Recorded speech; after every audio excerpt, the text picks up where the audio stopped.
Hello, everybody. Welcome to another adventure. Here we are on December 6th, which is our last image review for 2025. Believe it or not, it doesn't, it feels kind of weird, to be honest with you. The year just flew by. It'd be nice if time could slow down a little bit. Um, but thank all of you for being here, and we'll see how many we get in the next 5 minutes or so. And when we get about 20 people, 23 people in here, then we will start. Um, I want to thank everyone who sent in images, and now we haven't really had obviously haven't had a slew of images come in from, say, new people joining us, which is, obviously a little disappointing that we haven't been able to get many new people in here. So what I'm going to do is, I think all of us look forward to the photo review every month, and I'm not going to ask everybody to send in 10 images. Let's put it that way. But I'm going to cap it at 10 rather than 4, because I don't want to have it where we don't have anywhere near enough images, and we do come here every month because we want to see images. So if you want to send it, we'll cap it at 10, and 4 is fine. If you want to send in 5 or 6 or 7, I'm not going to complain about it. And the only thing I'll warn you in advance is if for some reason everybody sends in 10 and it gets out of control, I may have to pare it down a little bit. And what I'll do is if I take any images out, I'll save them in the queue to show for the next month's show. But I would rather have a situation where I have a few too many rather than a few too little. I mean, this is something that we enjoy, and hey, we have who we have that come here and join us, and that's fine, and everybody's great. And all I can do is encourage those that maybe are out there watching that choose not to come into the chat, that you consider doing so and sending us 1 or 2 images every once in a while, because we want to see what you're up to, what you're doing. So we have 86 images for tonight.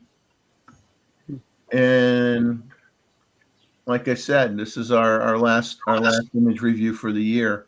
So let's go around the panel here, and everybody can say their hellos and what they've been up to, and then we'll say hi to everybody in the chat. So we'll go over to Roy.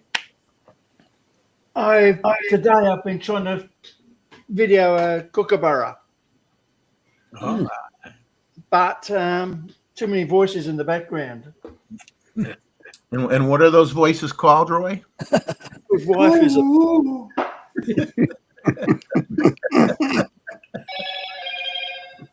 and phone calls. Yes, that can wait. I think that's his wife calling him saying, "Don't mention my name, Roy." Well, she's complaining because I had the door open and the camera lens sticking out. Oh, wow. Right in the middle of the kookaburra. Imagine if the kookaburra gets into the house, then you got a trouble. Oh, the cockies come in. I was wondering that. Do you get like critters in the house fairly often? Sometimes the cockies have worked out that the sliding doors can be opened. Unless I lock them, they'll open them and come in, help themselves, and go back out again. Oh. Wow. They're a bit too smart. I didn't realize Roy's the bird whisperer. He's not. You got to watch out. I should videotape my wife chasing him with the hose. And Chuck, how have you been, my friend? Feeling pretty good. Still learning more how to talk. But other than that, it's where I go. It's the way goes my way. So I like it. My wife complains I talk too much. Gee, you think?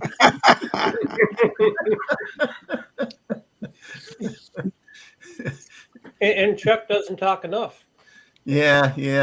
I think, my wife would say, "Oh, you just," she just says, "Boy, you can talk." I go, Hey, she can have a couple of hours of reprieve every other Saturday, correct? well, no.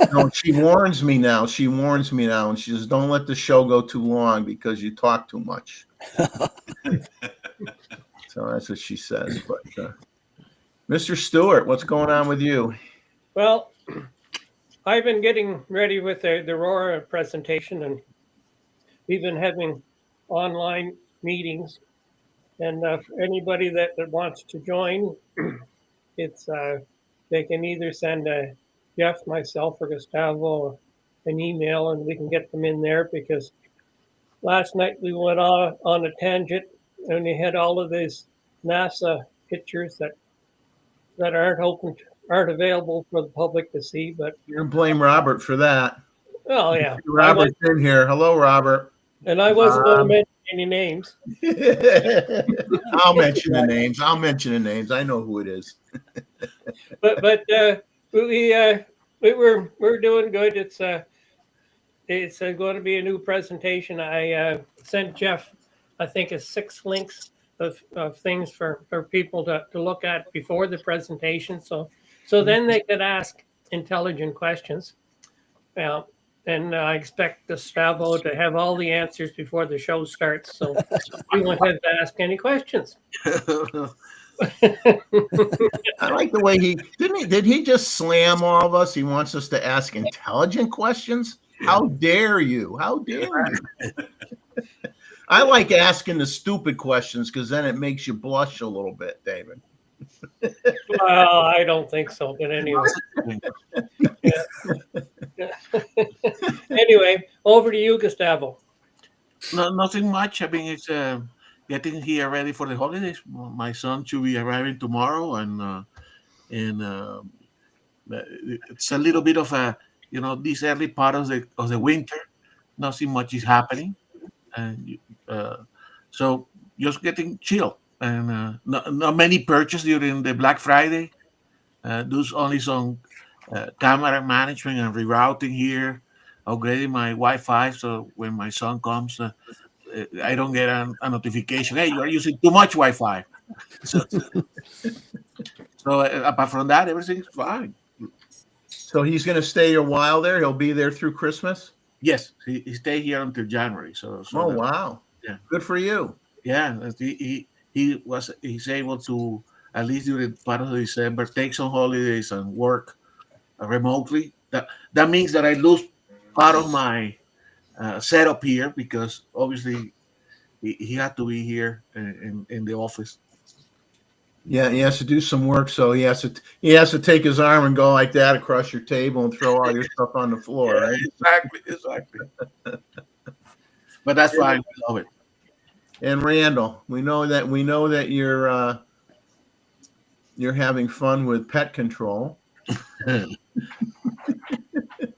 What else is going on? Dogs and cats. Dogs and cats. Right. That's the excitement that I get. I have to get away from the house to do my photography stuff. Get away from them fighting and playing hide and seek and playing escape and search and destroy and you name it. Everything underneath the book. You got to start a new Black Friday deals. I got 2 tripods. They're newer. They're like the overhead type where you can have a tabletop view of products I can unbox. And then I got some more 15C batteries for the other ZR that I got loaned out. And then I have some extra stuff like a Bluetooth keyboard and some more tabletop tripods. But that's about it. I bought my lenses to 28 to 135. This is the 28 to 70 S version 2, which is all in focus lens. And let's see. Oh, the Oh, CR and I bought the 600 millimeter f4 DSLR. So I got the 400 millimeter f4. I got the 200 millimeter f2.8. No, f2. And then I got the 400 millimeter, which is the f2.8. So 200, the 400, the 600. but what version? What this They're all the F mount. the F? Yeah. The Okay. F mount. Yeah. Probably well, got some good deals on them, huh? Exactly.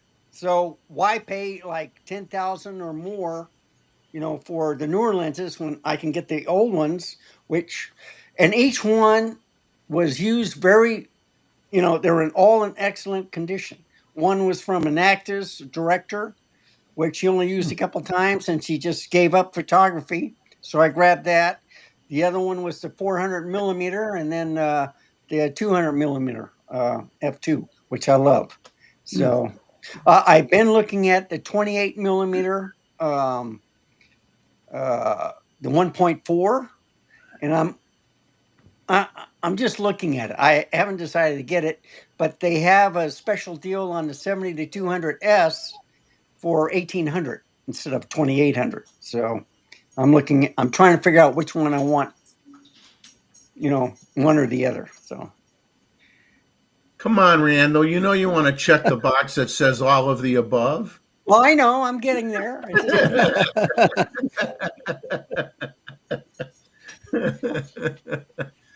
Well, that's good. Just don't trip over all those extra tripods. That's all. So And when are you Mike- buying your own Amazon truck? Yeah, buy your own Amazon truck.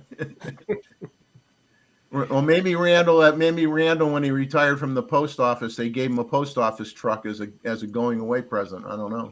Yeah, a little bitty one. A little- No gold watch. no gold watch. Yeah. They did give me a little certificate. It says, glad you're leaving. Yeah. Don't hurry back. Yeah, when it says on it, it's about time. Then you know you were really loved. Yeah. They tried to bring me back last year because they needed help for Christmas. And I said, no. Just tell them you can't grow your beard that long, that quick. They want you No, at it Christmas- should be ready by Christmas. by Christmas. Yeah. And then I'll probably shave it off again. So Michael's nice enough to pop in and join us here for the first hour of the show. So Yeah. how's Mr. Michael doing? Oh, doing well. I didn't buy as many new lenses as Randall, but I did get a new toy yesterday. I had my old Z6 converted to full spectrum infrared.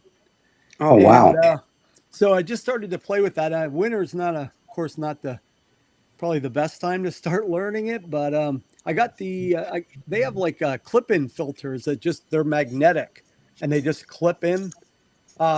So I got the 780 nanometer to try out. So it gives you almost like a pure black and white. So yeah, that's been fun. I just played around with it a little bit today, and that's going to be a whole different learning curve, but it'll be really cool to experiment with. Learning curve. Yeah. Yeah. Might even try some wildlife infrared. I don't know what that would look like. That might be a cool angle. I don't know. We'll see. It looks more like a black and white. Yeah. Yeah, now I Just can the- get the just the color background, it would be clip-ins changed. too. And how's Yeah, Terry yeah. doing tonight? Not much. I changed my Z5 to Z6.3. Oh, good. I didn't change it. I just bought a new one Yeah. because I have the 5, Michael. I have the 5 for infrared, like you. Oh, The nice. Colari. Yeah. The Colari filters too. Yeah. That's why Okay. I That's said what I I have got. a Yeah. small. I have a small prime only a couple of more times, and I see differences. It is very nice. It's very nice. Yeah, and I add the 6.3 for the 6.3 for to Botswana to have it with my Z9. Very And good. Good basically backup. yeah. Yep. And I'm still trying to find out which lens go together. Finally, I've changed so many times. Gustavo, don't blame me. I have so many people influence me this way or that way, and we have to talk again about it. That's all right. Yeah. Anytime, Yeah. anytime, Terry, that you want to talk about those telephotos and stuff like that, but I'm available for sure. And And Roy, I probably- has the whole probably I'll go Nikon with museum, so Roy should just start like a loaner program from home for people that are on. That's what you could do, Roy. You start a loaner program for anybody that comes on this show or is in the chat. And you set up a deal with them, and you go, I won't charge you too much, just enough, and you loan out stuff. That's right. Friendly The price. gear doesn't come back. Here doesn't come back. Well, let's. We only got 14 people in house here, Yeah. which is not great. But let's say hi to those that are nice enough to join us. I'm sure everybody's out still Christmas shopping. We got Bob Our Photos is here, and Bob is usually once again the first set of pictures we're going to see. Bob usually sneaks in here first, and so we got Bob here, and then we got Robert Varner here. He says he's here to fill in the body count. Well, let's hope. We want to stick to live bodies. Let's hope everybody survives the show. And then we have, Bob Rosado from Connecticut here, who is blowing everybody away on secret chats on what the astronauts do that they can't tell the rest of us. Mozman's here. Hello to Tim. Nice to see you. And Rakesh is here. Nice to see you, Rakesh. And let's see, Luis. Luis is here. Luis, it's early for you, isn't it? For you to be here? You must not be sleeping good. And That's it. let's see, that's all we got? I don't know.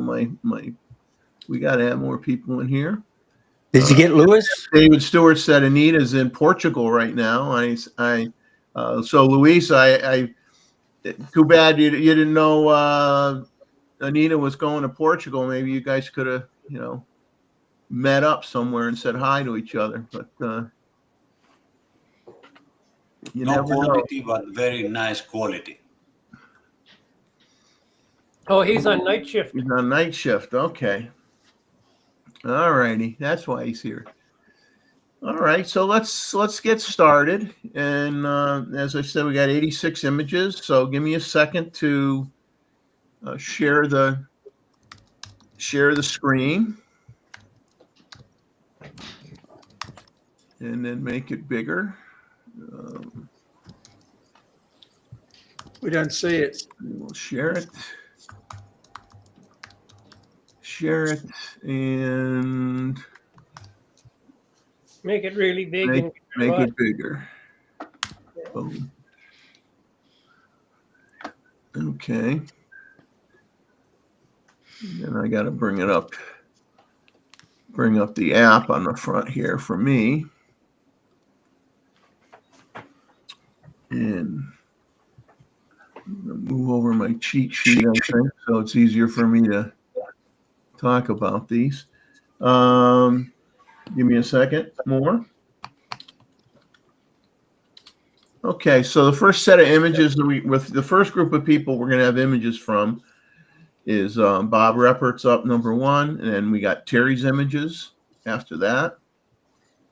And then we have images from Martin. So those are the first three folks that we're going to see their images of. Now, this first one is from a restaurant that Bob and I go to in downtown Conway a lot.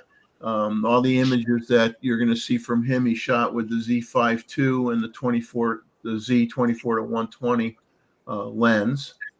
This one was taken at f7.1, 1/25th of a second, ISO 9000 at 41 millimeters. Yeah, this isn't an overly well lit restaurant. Yeah. So that's the food is good. People are nice, and the food is good. That's all that matters. That's your breakfast plate with Bob, or? That we go there. That's when we want to do street photography shots. We go to downtown Conway typically, and we do street photography, and then we stop in there for lunch. Beautiful. Yeah, I noticed that you got the first thing on the menu are the cakes, the Italian cream and the red velvet, the carrot and chocolate. Yeah, well, they have two doors down or two buildings down is where they have the bakery that has everything, and then they have a handful of the items from the bakery in the restaurant. But if you want to have the full selection or bring stuff home with you, you just got to walk a few buildings down, and you can like bring home kind of whatever you want. They got really a lot of great cakes, different types of cakes and pies, really good stuff. And I'm making myself hungry, so I'm going to shut up. And I suppose these are all local. All locale, absolutely. Yeah. I just keep telling myself that. All the cows are low. Yeah. So what's the story behind the name Trestle? The Trestle. The trestle is because there's a riverwalk area where you have a lot of bridges that were for railroad cars. Okay. And the bridge coming into Conway is rather nice. I don't know if it was 2 or 3 years ago, they had to close it, which was the main artery into downtown Conway. The other way is a little bit longer, and they closed it to refresh it and make it look better and repaint it and whatnot. And so that finally got done. And then we'll move on to the second shot here. And I had a similar type shot. This was at a living farm, the L.W. Paul Living History Farm, they call it, which is in Conway. And, kids from schools, they'll go there, and they got a bunch of different buildings with, a place where where they have a spot for tobacco leaves, where they put them, and a blacksmith area, and so they had a church. They got a lot of different buildings on the property, and people can take a tour. And this unfortunate soul is out there trying to till with a donkey that definitely was not overly cooperative. Let's put it that way. Yeah. This was at. Can you guys see the information with the? Yes. On the Yes. screen with Yep. the settings? Yes. Is it big enough for you to see it? Yeah. Yes. Okay, so I'm not going to regurgitate all the settings because you could just see it on the screen. So save my voice a little bit. Third image. Oh, I love the color. Yeah. Yeah, to the left, I think, was where the blacksmith stuff was, in that darkened opening on the left-hand side. And yeah, it's kind of neat to get the field and the outside is well exposed as well. So came out good. He loves the Z5. Bob loves the Z5 too. I mean, he likes using that camera. He Heard a really lot does. of good things about that. Yeah, I mean, for the money, if you're just starting out and you don't want to spend a ton of cash, I mean, that is a great camera to start with. It really, Yep. really is. I was between the 5.2 and the 6.3 because it's very good, very compared with my 5. The 5.2 is next class. Yeah.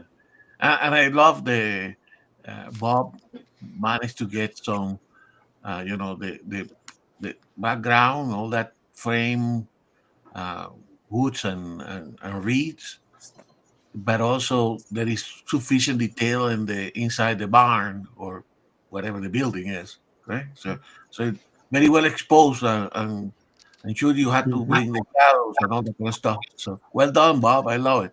I agree with you.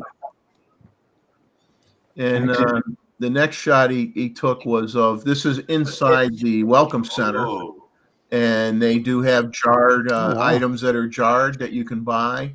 They do have a conference room where they have, I think they actually have agricultural seminars or discussions, and people from the town have meetings there to learn about farming and things that they could do better. And so it's a building that gets used, and they have a handful of things in there that you could buy to take home with you, which is nice. Yeah. And then this is a closer up image of one that I had a while back, was with Father Tim preaching to Bob and I, and telling us everything that we're doing wrong with our life and trying Doesn't have that many followers. Doesn't have that many followers, that preacher. yeah. He came all the thing is, he came all the way from New York, even though he lives in Los Angeles. Exactly. It's kind of confusing.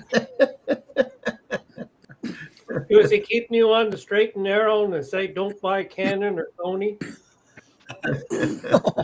Oh, no. We let people make their own minds up on that stuff.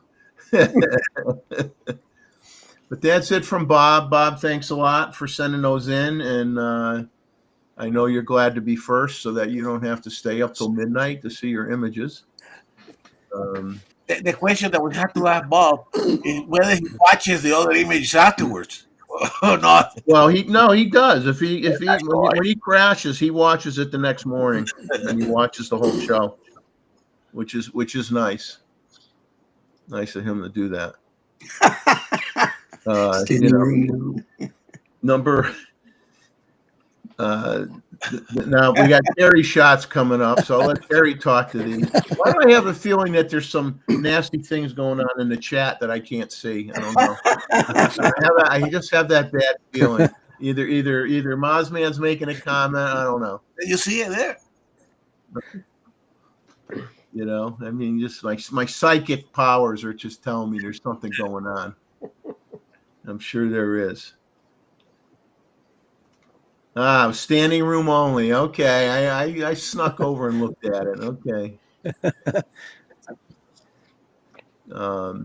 So Terry, I'll let you talk to your shots. We'll bring your first one up. Ooh, Oh, wonderful. wow. why, you have something Beautiful. better to do? Well, that's a typical photograph for our Aussie opera Yeah. and the Bridge of Sydney. But It's a nice. the foreground, Terry, the foreground. I try to give something. It is from the other side of the bay, and I find this part close to the water, this nicely stones, which for me looks like from volcanic. Yeah. It was looking like a liquid, and I thought that would be a nice foreground. Oh, definitely. Yeah. Textures are awesome. So you use here the 24 millimeter. Sorry, I can't hear you. You use a 24 millimeter, as you can see. I think it was 1424 or no, which one? He Sorry. was using our favorite lens. Yeah, the 24 to 120. Yep. Ah, 24 no, to that was with the 850, the 2470 exactly. on 24. Okay. Oh, beautiful. Thank you. Yeah, that's And awesome. then, well, now you got to look at the rest of them, guys. You ain't seen nothing yet, as I say. Here you go. Oh, wow. Gorgeous. That's from it's called Ladies Bath Falls. It is on Mount Buffalo here in Victoria. Okay. And the nice thing for me was just if you see the top, it's just the first light. Yes. The sun hits the mountain there, the top, and that was really I really like it, and I thought I could grab it together with this little waterfall, Okay. which is almost beside the road. Okay. From the main road. I mean, something like 100 meters, if I remember well, or something like that. All right. Oh, it Yeah, looks beautiful. that was again with the Z9 and the 2470. Yes. He said that it was 14 to 24. No, that was 2472. Okay. Beautiful. And then, so then he snookers us with this next one. Oh, Hmm. wow. Terry. See, he liked this one because he put his name on it where you could see it really clearly. You make me blush. Nobody believes me. Oh well, Beautiful. that's rare for us here in the east side of Australia. This is made it when I visited Western Australia from Perth, a beach close to Perth. And as you can see, I had a sunset on the Indian Ocean. That's the only way to see the suns set in the water up here. And I was playing down on the beach, and I saw these nice waves, and I thought that I always wanted to do something like that, but I never had the chance. And yeah, I made a couple of them, and I think this is one of the good ones. Yeah. I Yeah. love Wow. that, Terry, because the way you frame it, originally, and then of course the way you crop it here, because the sun and that light under the wave is kind of in a diagonal and opposed to each other. So Yeah, that yeah. balance feature for me, right? So no, it's come on, man. This is really, really good. That's When why I- I go up and down a little bit to put it on the center, because I thought that's the whole interest of the picture. The yellow on the top and the blue on the bottom wasn't giving anything more on the photograph. I thought that's why I crop it so much. That light color on the right-hand side of your frame in Yeah. the water is, I'm assuming that's light, but when I saw it quickly, I thought maybe it was something that was that was in the wave, that was riding the wave or something, but I guess it's just the light, right? It is just the light, yeah. I had a couple of other ones which are more visible, but I don't have so nicely the sun in the frame. That's why I chose this one. The other ones are more clear. You can see exactly the water, but I think that was better, like image generally. Oh, Very nice. That was my old Canon 5 DSR with a 7200. Yeah. I think was on maximum. I thought, I think was on 200. that's what it says there. Oh, yeah, okay. Yeah, because I wasn't so close to the water, avoiding as you can see, had a lot of wind, and I think that the magic of the moment was the wind with the breaking of the wave. Exactly. That was the whole thing. Oh, beautiful. Now, I think the next image you threw in just because of the gentleman that's visiting us here for an hour, Mr. Dries, and you threw this. Oh, there you go. Beautiful You game. make me jealous the other time. Yep, yep. I like it. That's Terry awesome. says, "Hey, I'll show you a bird." Terry says, "I'm giving you the bird, Michael." That's my number one favorite seabird. Yeah. I love the colors and the shape. For a long time, I was really taken by the turns, but when I saw actually, I call it, I'm forgetting always the name, the gannet. That's it. It took me off. It is my number one seabird at least. Yeah. And I thought that was all right, just over my head, and was ready to go for a landing. Yeah. I don't know I mean, Mike, you photographed the northern garnet, right? Yeah. Yeah. So I don't know whether, and maybe Luis can check, but whether this is a different species of garnet here, because I presume this was in Australia or New Zealand. There, Yeah, but no, that's Australia. That's on Phillip Island. Yeah. The markings That- look very consistent with the northern gannet, but Indeed. yeah. Yeah, it must be the same. I haven't seen differences in the coloring or the shape between the two, Yeah.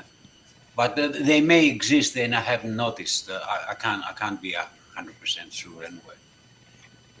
I like the wing position you got there. It's very dynamic. Yeah, that was actually, I didn't see it, but it was almost start gliding, Yeah. Yep. looking down to see, to find the family or wherever.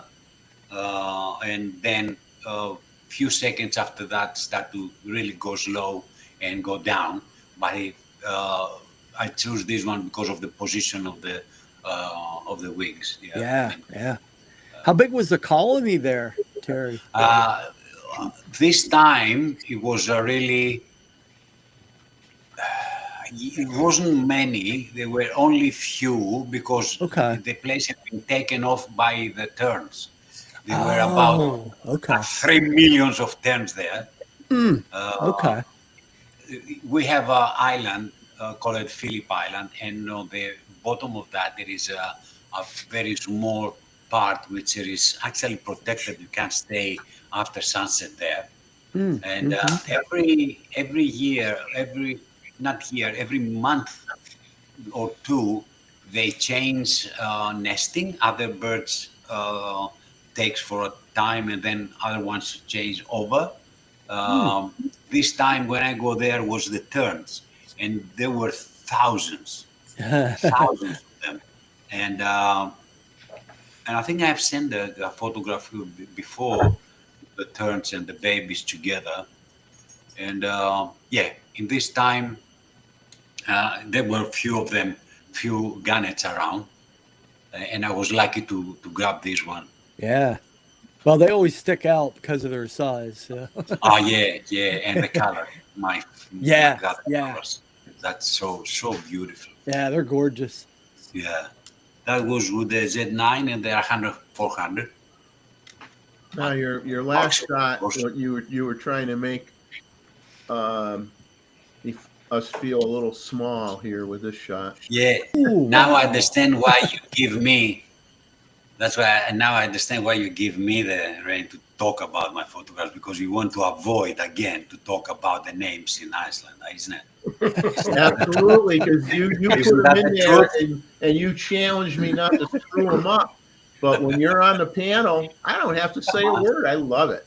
That's easier, Mike. It's colorful. Hey, what's worse is when I get to Martin's next and I got to pronounce German words. Even though I'm part German, that means nothing. My grandmother could speak German, but I could not. I used to be able to do the German alphabet, but that was about as far as I got.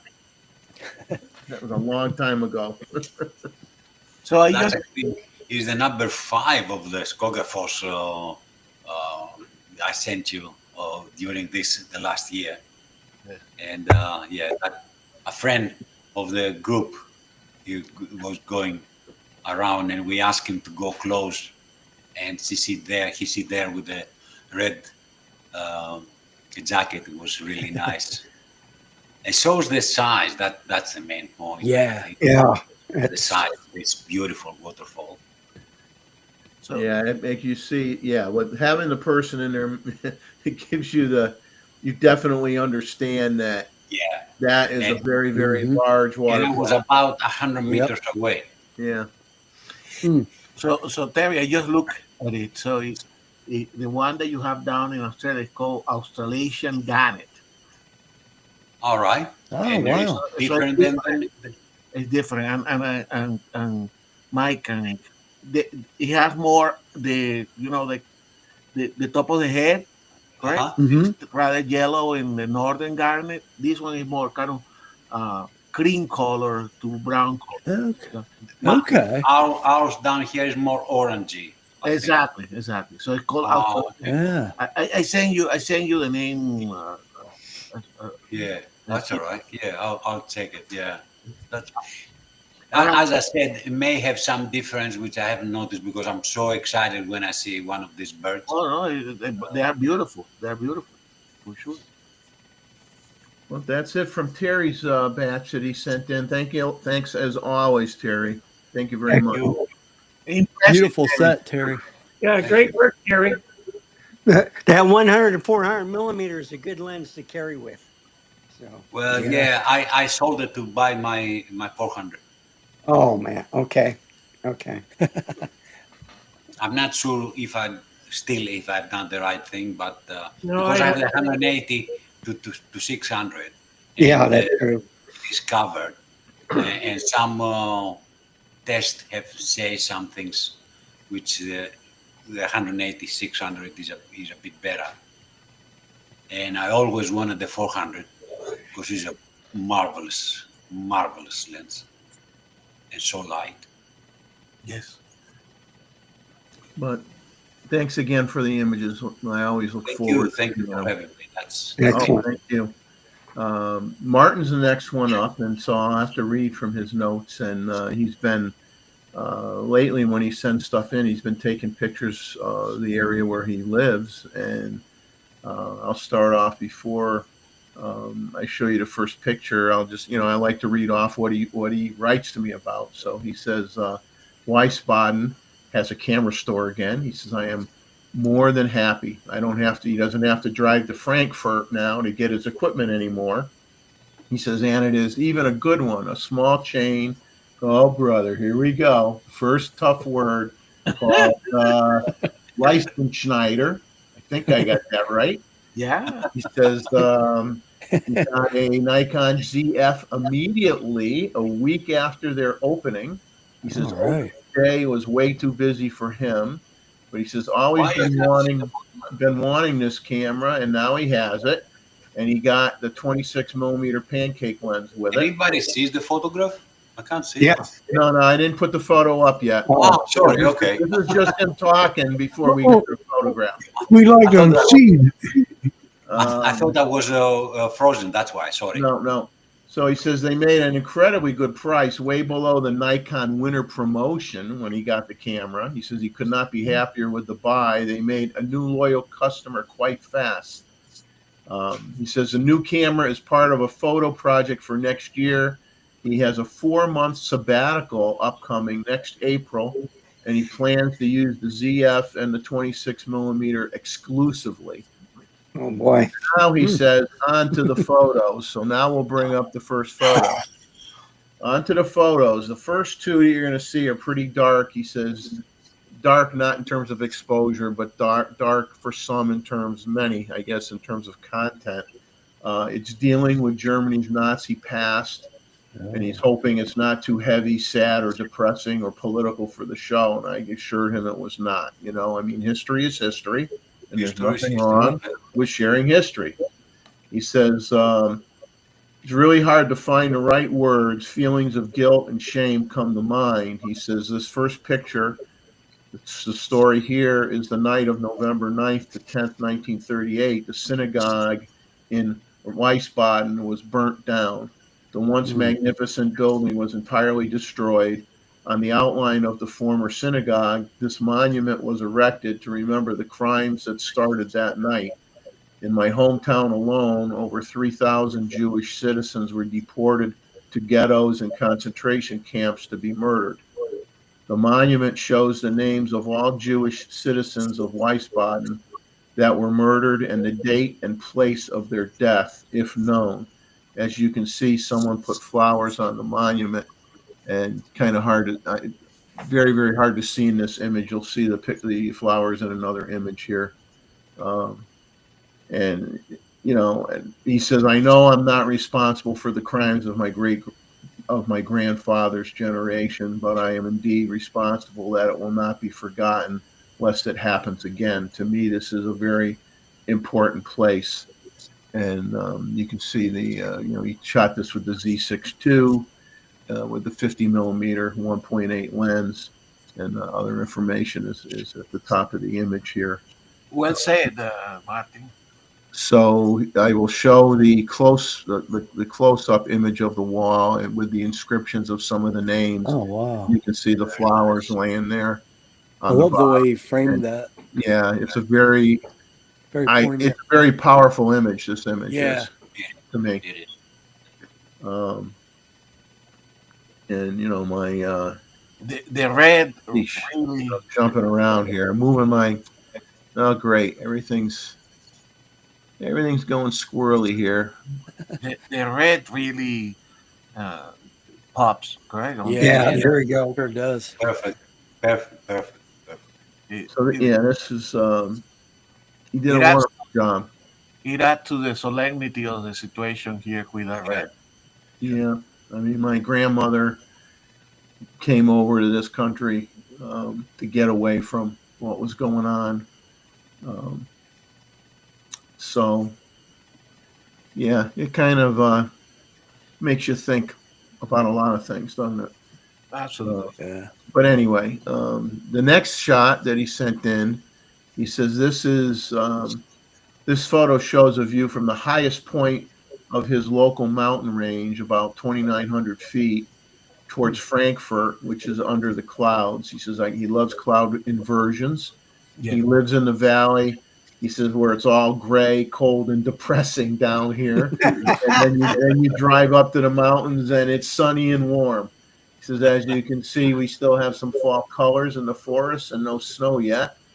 And this was also with the Z6 II. I like the composition with the two, the two triangles of the fog coming from both sides, correct? So beautiful. Thank you, Martin. Nice. Excellent. So Nice. he's got Excellent. one more that he sent in. And Oh, wow. he says, this picture is about a missed opportunity. He says, a buddy of mine and I went to the place where he photographed the fungi last month because he said he wanted to photograph them as well. He says, so we went very early, an hour before dawn, to get good light. After taking fungus photos, he said that we should take photos of the fallow deer rut, which happens at that time of year, pretty close to the same location. Well, he says, well, it turns out we missed the best light of the year, low sun with fog on the ground, because we spent 2 hours photographing the fungi. Well, he says, we met photographers returning from the area that proudly showed us photos, and they had amazing shots. He says, at least I got a shot in a nice setting, and I kind of like it, even though we were 2 hours too late for the special shot. He says, I'm happy, even though, and he says, I even took the Z9 and a long lens. So we used the 180 to 600 at 600 millimeters with the Z9 to capture this one. And It's still a great shot. Yeah, Very absolutely. I like the framing on it. Very nice. Very Yeah, the natural. blurriness in the background and then a little Yeah. bit in the front too. yeah, The deer is tack sharp. The buck, yeah. the buck stops here. That's it. So the next shots, Randall, are yours. Yep. All right. So we're gonna now. I don't know if they're in the right order. I try to get them But in the that's right all right. order, but I there's no got you covered. guarantees. I don't got you guarantee how awake I am when I'm doing this. So we'll let you talk to him. Okay, so this is the Blue Oh. Jay, Nice. and this is with the 600 millimeter at f4. So this is the DSLR lens that I picked up. Oh, And, cool. Beautiful. Nice it's detail. gorgeous. Yeah. I got some video. I did a video on it and stuff, but the birds are gone. I got the Blue Jay still, but I can't catch them in the front yard. They just stay in the backyard with the squirrels. And so I have to move everything to the backyard to get them. And then Lucky wants to go out, and then none of the animals want to come down. So, Speaking of Lucky, here you go. yeah, he's a bad boy again. Bad boy. Bad boy. Yeah. That So it's this is with the Leica SL2S with the 24 to 70, and it's at 24 millimeters at f2.8. But I took that out because I haven't used it for a while. It does not have phase autofocus, but it's a good camera. Yes, at that time, that was just contrast detect, I believe, correct? Yeah, yeah. Yep. And then we jump back to your friend. And let's see, this is I call it Splish Splash, taking a bath. Proper name. And this is with the Z8, and I believe it's at. I think this is the 600 millimeter also at Yeah, f4. 600 millimeter Yeah. at f4. Yeah, And then you got the follow-up shot here yeah. after. Same lens, same camera. Z8. Very nice. Yeah, Same bird. yeah. Well, Same yeah. bird. There's a pair now. There's a female and a male, and on the video I got both of them together. And notice that one bird lands in the bird bath, and then all the other sparrows and stuff land on it. Once the birds leave, then the sparrows leave. But then when the blue jays come back, then the sparrows come back. So, and then when the crows come or the blackbirds, then everybody Everybody. departs. Yeah. So, You see, Jeff, another that have been converted. Yep. Yeah. we are ruining more photographers on this show than any other show. We are converting everybody to bird photographers. And unfortunately, some people out there believe that's all we're trying to do, which is definitely not what we're trying to do. But That's what you're saying now. you know, But it's you nice, see, it's nice to see all sorts of pictures from people. That's what I like to see. but you see, Randall, this F4, correct? I don't know whether this is a FL or the G version, correct? But I mean, look at the background, correct? yes, it's blurred out. It It's blurs. ex- Yeah. And it blurs Yeah. it beautifully, correct? It's beautiful. and I love it. And I got a great deal on the lens too. So, So then we move on to his best Who's a friend, bad so, Randall's pal. so this is Couch Potato working out. And and the funny thing is he'll watch a little TV, and if he sees an animal, he drops everything and goes to the TV to take a closer look.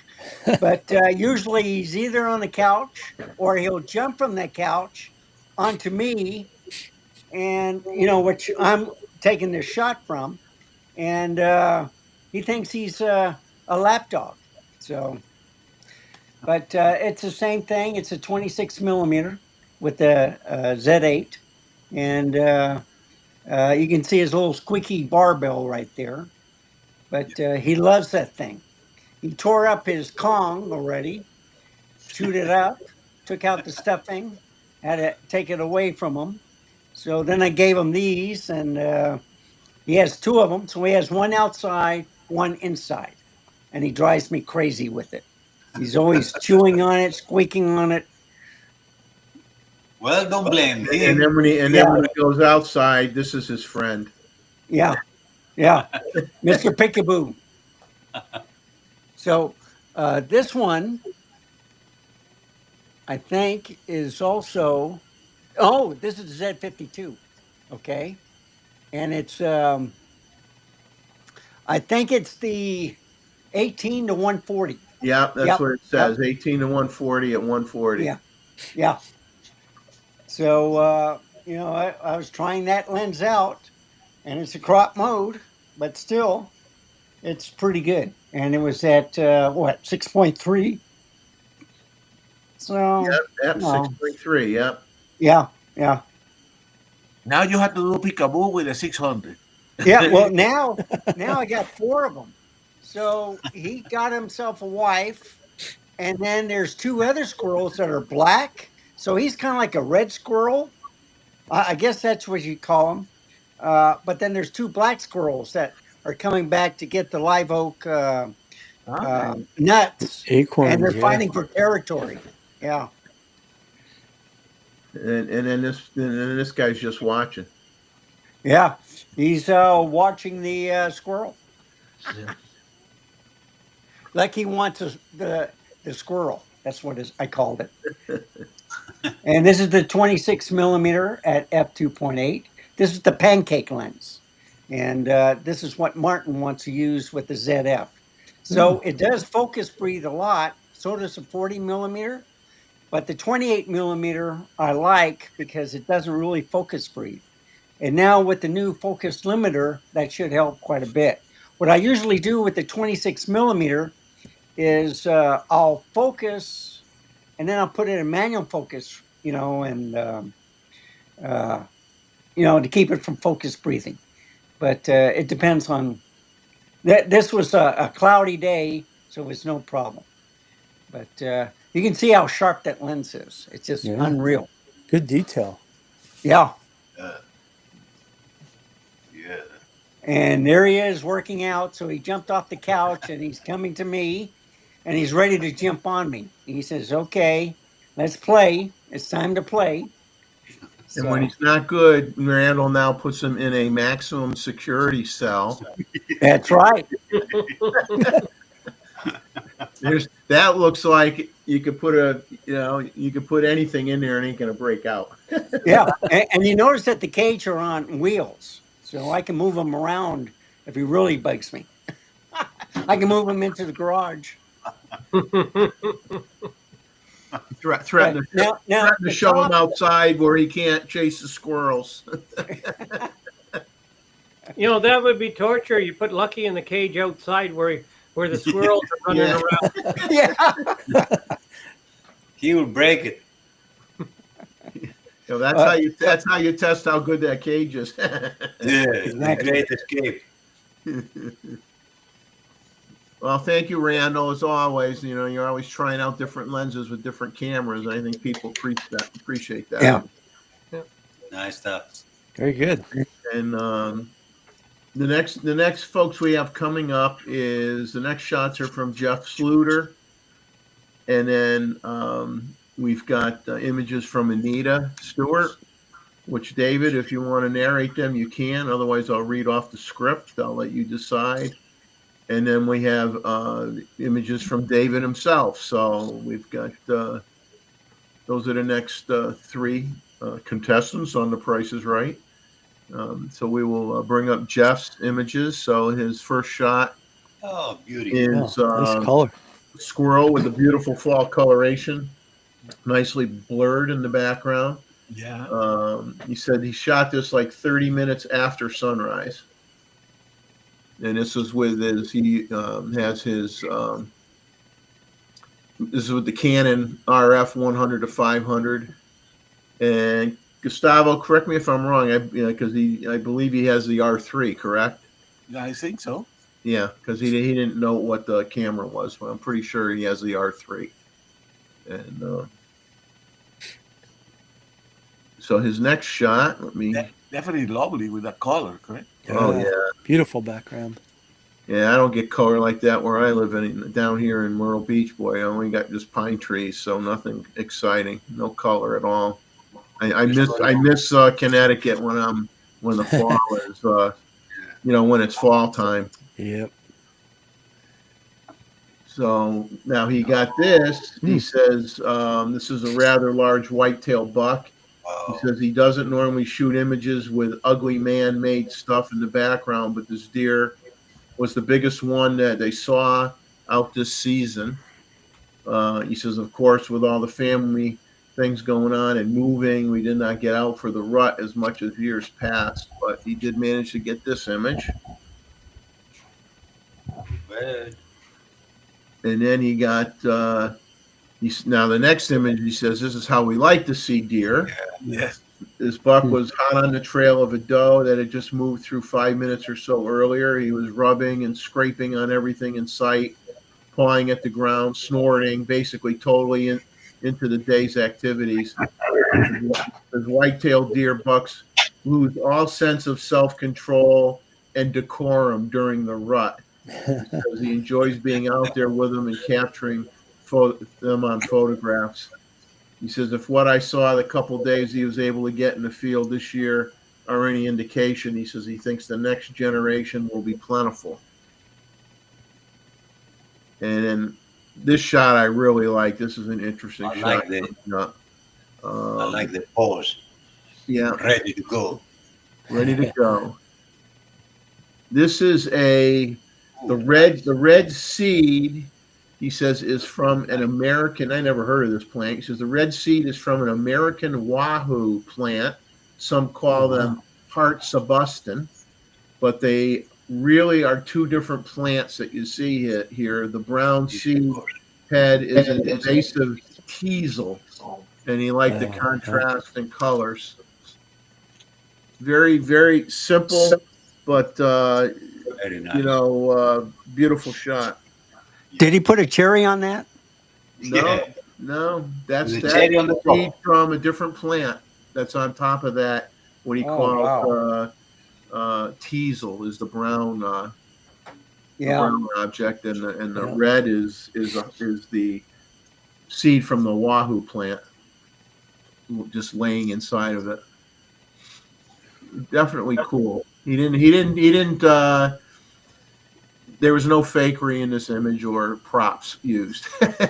Yeah. Okay. Then his last image he sent in is this picture of what goldenrod looks like after the flowers fade and go to where they're just seed heads. So this is what goldenrod looks like at this part of its life cycle. Definitely, this type of photo is much better photograph, which is what Jeff has done here, right, with the backlight. Yep. Yep. Yeah. Beautiful contrast. Yes. No, so Jeff, if you're in the chat, I don't know if you are or not. I thank you very much for sending those in. We appreciate it.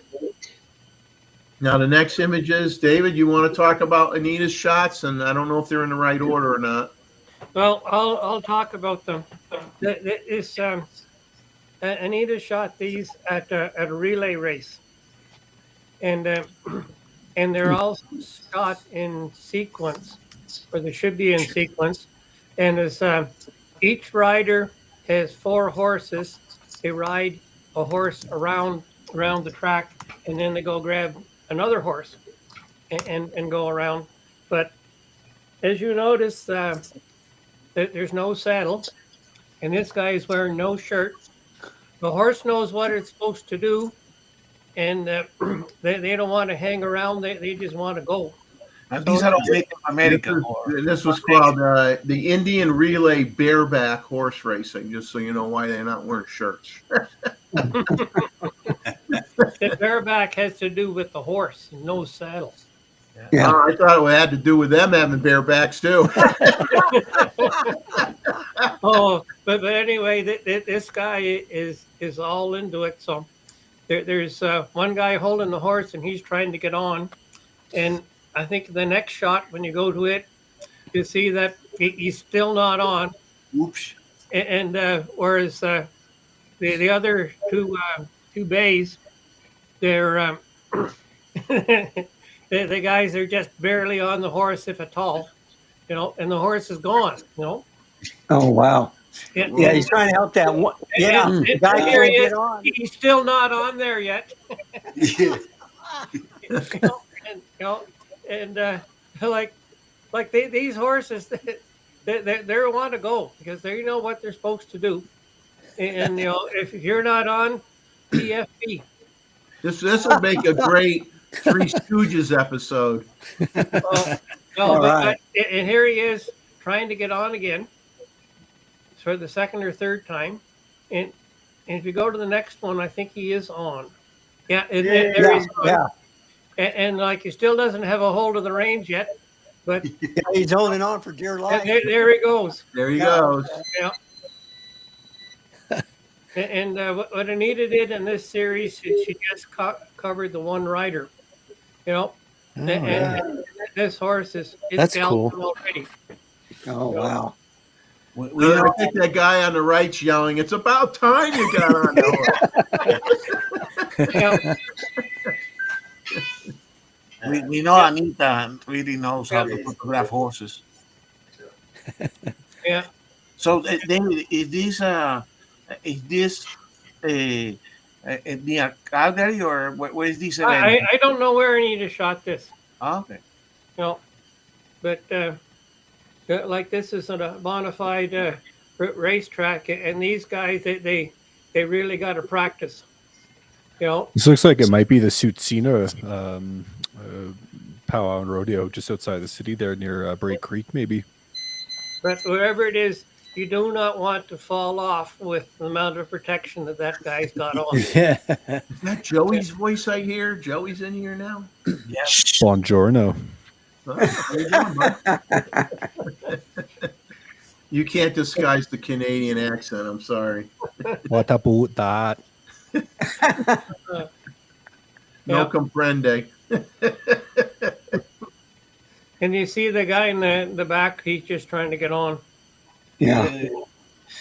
Yeah, and So it looks like they're wearing I mean, do they have is these socks like over their shoes, or are they just it's bare just socks on bare feet? yeah, on the horse or the person. Oh, wow. On a person. Looks like they're barefoot. Yeah, wouldn't doubt his bare feet. Yeah. Is their team correct? Identify the team and probably the tribe. Yeah. Or his horse. Yeah. Pink goes with pink and yellow goes with yellow. Exactly. There you go. That's her last shot. And you know, it's That's my favorite, Anita. Beautiful. I love it. Gorgeous. Yeah. Cool Very sequence. nice series. And very good to capture all that action. So fantastic place for action photography. Great You shots. were persistent. And you stayed on that one person, which was the right thing to do. yeah. Exactly. I think so too, and she did a great job with this. But it is not easy, and is to ride bareback, and it's okay if your horse is shorter. But my last two girls that I had, my short one was 16.3. That meant the low part in her back was the same height as my eyes, and I would ride her bareback. I had to get on something to get on her back. Yes. And she was bareback, and she was the short one. Michael, are you still with us? I'm still here yet, Jeff. You have a few more minutes because I got David's images and then yours are next. Yeah, after that's fine. Yeah, that'll be that's fine. Yep. that. Okay. I'll hang around. All righty. So David, I'll let you flow into yours here. Okay, I was at Glenbow Ranch, and this was my Z8 and my favorite lens, and it was one of those days I felt it was a black and white day. Yeah. Like color would look like crap, but that is ice on that water. Oh, Yeah.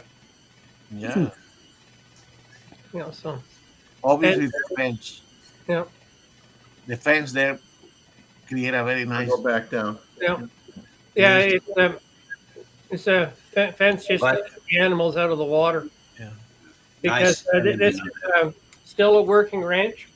What the rancher did is he gave the ranch to the province, or I'm not too sure how it was done, but so that it would remain as a park forever. nice element of the frame. Yep. Very nice. So he still has cattle on the ranch, and he moves them around. You know, but it's just outside Calgary, and it's a beautiful place. You know, but at this time of the year, there's no color, so as you can tell by my black and white. Hmm. That looks great in black and white. Yeah. Beautiful Like- tones. Yeah, this is what I usually do between 10 and 2 is shoot black and white. Mm-hmm.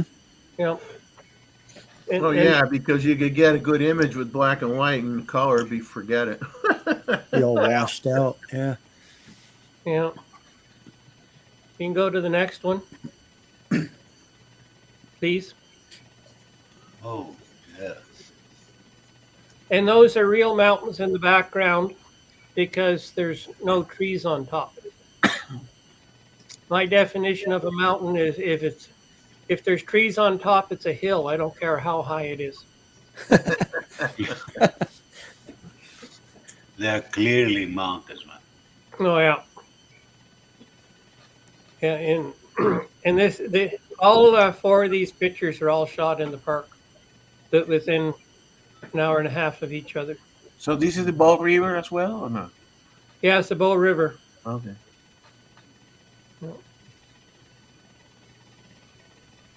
And that's David's vacation home. Open air. Yeah, yeah. Thank you, Warren. Yeah, this is a great place for aurora photography.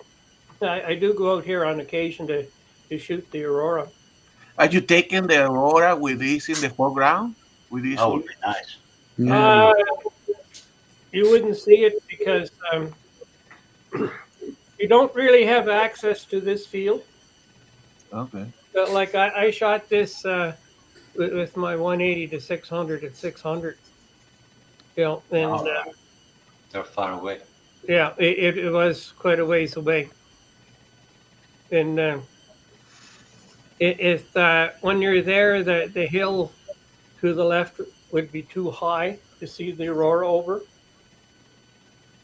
So I would have to get quite a ways away from this thing to be able to see the aurora behind it. Yeah. But I have shot the aurora to the southeast from this location. So, but like I say, this field I don't have access to. It's a pity because I'm sure it would be fantastic as a foreground. Yeah, But particularly with all the texture in the grass and all that stuff. Mhm. Anyway, yeah. So Copy and David, paste. thank you for narrating Anita's images and sharing yours as well. so now you've had a break, Jeff. So you're good for another hour. I'm good for another hour. Yeah. I stayed awake though during it though. I didn't take a nap or nothing. I'm good. Oh, not like the president. Michael, you're up if you feel like talking about your images. Otherwise, I got all your notes in front of me. Oh yeah, I can talk about them. That's fine. Yep. All right. Oh, nice. Well, this is a Cooper's hawk with you can't really see it as well in this image. I had a couple other frames. It actually has a mourning dove in its talons. I had seen the bird a little bit earlier in the day, and he was on a perch, and I didn't get a good shot of him, so I was a little bummed out about that. I moved to the other side of the lake. I was just about ready to go back to the car for the day, and all of a sudden I saw this bird flying towards me, and looks like he had something.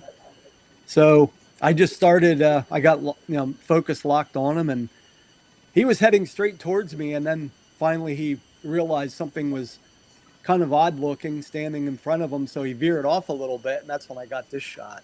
wow. But it really bad. worked out nicely. The reflections are, of course, it was like peak foliage in our area.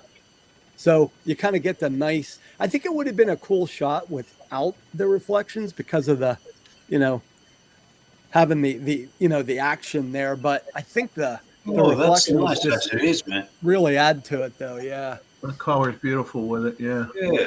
The background.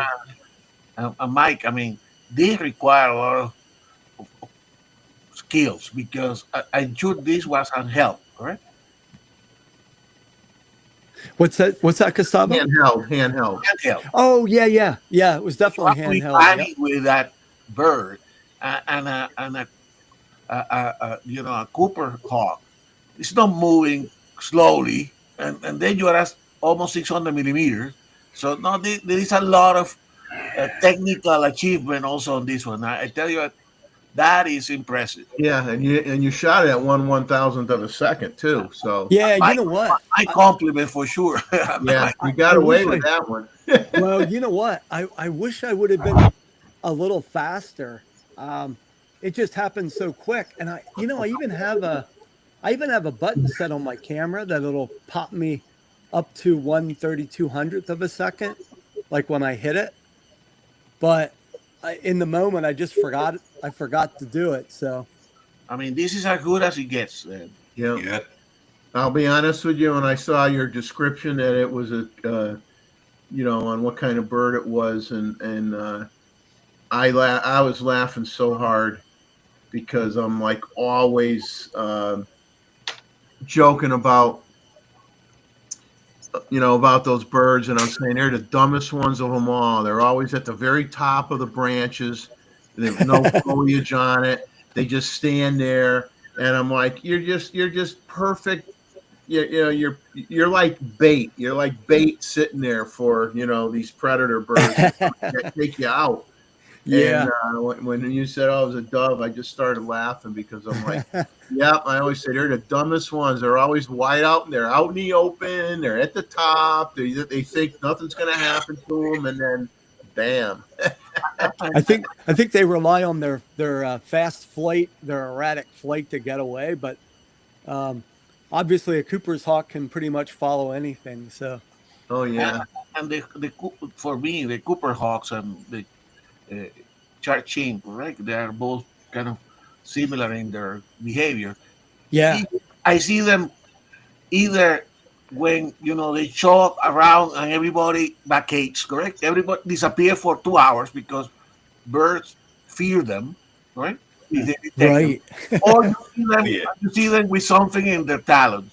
That's the only way because it's almost impossible to see them, right? They're either attacking something or, I mean, they are masterful.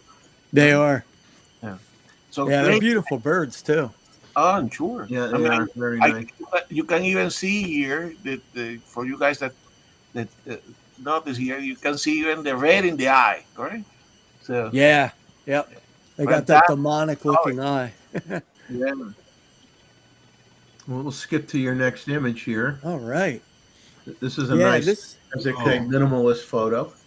Yeah, this was that's an immature laughing gull.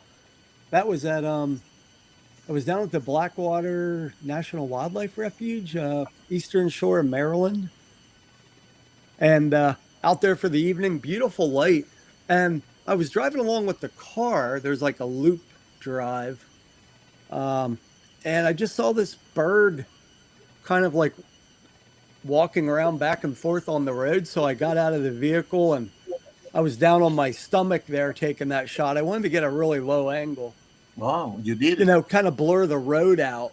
And it's just that very thin strip that's in focus there near the bird. But I just love those colors. So I wanted to really angle it, I wanted to get low and angle up so I could get that, get the color in the sky. And I like the grasses on the left too. So I wanted to get that in the composition too and try to balance it out a little bit with the bird. So it was a fun little shot. Very nice. Well, the fact that you saw it while you were driving and were able to stop is good too. Well, you know what was funny about that place? I guess it gets a lot more visitation in the spring and summer, but this was late or mid-October, and there was only me and one other guy driving around there in the evening. That was it. We had the whole refuge to ourselves, basically. So Nice composition. Very nice pose. Everything is nice on it. oh, thank you. We'll jump to your next one here. Yeah, that's actually this is the same location, a little bit earlier. That's actually a greater yellow legs, and I knew you make me jealous again. yeah, this guy was really actively feeding along this mud flat, and of course this is backlit, so I just kind of went full silhouette with it, and tried to get as much bokeh as I could reflecting off the water there. Usually I try to get really low on things, but in this case, it was kind of good. I couldn't get any lower. I was kind of shooting from the edge of the road. It's kind of a steep drop off, so I really couldn't get level with it. But in this case, it was actually good because I needed to kind of get the bird like exactly in that position. In front of the water, it's perfect. Yeah. And that took a little bit of trial and error because he was feeding back and forth across that, moving pretty quickly and erratically. So I just had to be patient. There was a lot of shots I deleted and, finally got one that where got him in that perfect position. You only need one. And I can see, Michael, that you're enjoying your 400. I mean, that's yeah, I've been getting a lot of use out of that. I had to start doing some bicep exercises and shoulder exercises for that thing because it gets, it's not heavy when you're using it for brief time periods, but when you use it for like extended time periods, boy, your arms do get worn out a little bit. And I usually shoot handheld. I do shoot off the tripod once in a while, but I kind of like being handheld for the, flexibility. Yeah, for sure. But that thing will give you big biceps if I keep using it. I'll be all buffed out, I guess, eventually. You'll end up looking like Popeye because you'll have one arm bigger than the other. Well, no, you can be using both arms, Yeah. That's a great lens, though. It's so cool being able to flip, from 400 to 600. That's really comes in handy. Yes. Here's your last image you sent in. Yeah. This is on Hooper's Island, which is also like Chesapeake Bay, Eastern Shore area. And Right moment of the right place. What's that? Right moment of the right place. Yep. Yeah. We were driving up down there that I was on, like a 3-day workshop. We were doing like the fishermen and some of the landscapes down there in the area, the crab fishermen, things like that. But we were driving, doing some night photography, and we saw the crescent moon. And Jay, our workshop leader, he goes, I know the perfects we can line up. And these are what they call ghost trees down there because they're actually getting rising water levels on the island. As a matter of fact, they're losing, I think there's a year they're losing to high water levels. So the trees are actually dying off. So they're like these like they call them ghost trees because they never leaf out or anything anymore. So it made a perfect setting. Yeah. We have that same problem in the Halloween. that same problem in the park. The king tides have gotten much worse. Yeah. And flooding and things like that, and a lot of the trees are dead in the park now because they're not the types of trees that can handle salt water for an extended period of time. Yeah. Yep. Yeah, that is definitely having an impact on a lot of areas along the coast. But you know what? That image was actually shot. We had tried with this, but we really couldn't. It was right along this road, and it was a narrow. We just couldn't really set up our tripod. So I actually handheld this, but the ISO was like 12,800 on this. Believe it or not. Yeah. They clean so well, correct? Yeah, I used the Lightroom denoise on it, and that really cleaned that up pretty nicely. Well, thank you very much. I want to thank you for two things. One, joining us tonight, and two, staying around long enough to talk about your images and sending in the images. Oh, my pleasure. Thank Yeah, you it was very fun much. with you guys. I got a lot of things going Excellent on job. tomorrow, so But we appreciate you So- coming on, and as is everybody that's in the chat right now. Everyone is always welcome to come on, and when my memory is working, I do put the link to the show at the beginning in the chat. So if anybody out there wants to pop in for, I know it's kind of hard with the format of this particular show, but when we're done with the images, feel free to pop in and talk about something if you want. Before Yeah, we it was a lot of continue, Jeff, before Go you ahead, continue, sorry, all right, guys. I have to go. I Okay, will see the rest in a can. Yeah. Sorry for that. Oh, that's it's all great right. to have you here, Michael and Terry too. Yeah. All right, And Chuck. gentlemen, and it was fun hanging out with you. Yeah. All right, Yep. take care. See you guys. Thanks, Chuck, for coming on with us, and Terry. And Jody. And Good to and see you, Joey Terry. took off too. Just go to, yeah. Okay. Well, thank you, everybody. Thanks, guys. I'll see you again. All right. Have a See good you one. Wednesday, Terry, Yes, thanks, man. Yeah, or Thursday sure. for you. no worries. Bye. Bye. Bye-bye. Right. So our next images are going to be from Gustavo, and I'm going to split his up. I mean, they're all in a row, but he had two entirely different subject matters. So we're gonna do the first set. Let him talk about those. We'll skip over to a few other people, and then we'll go back and talk about he can talk about the second set of images. And then, so after Gustavo, we have images from Martin's wife, Verena, sent in some images that she took.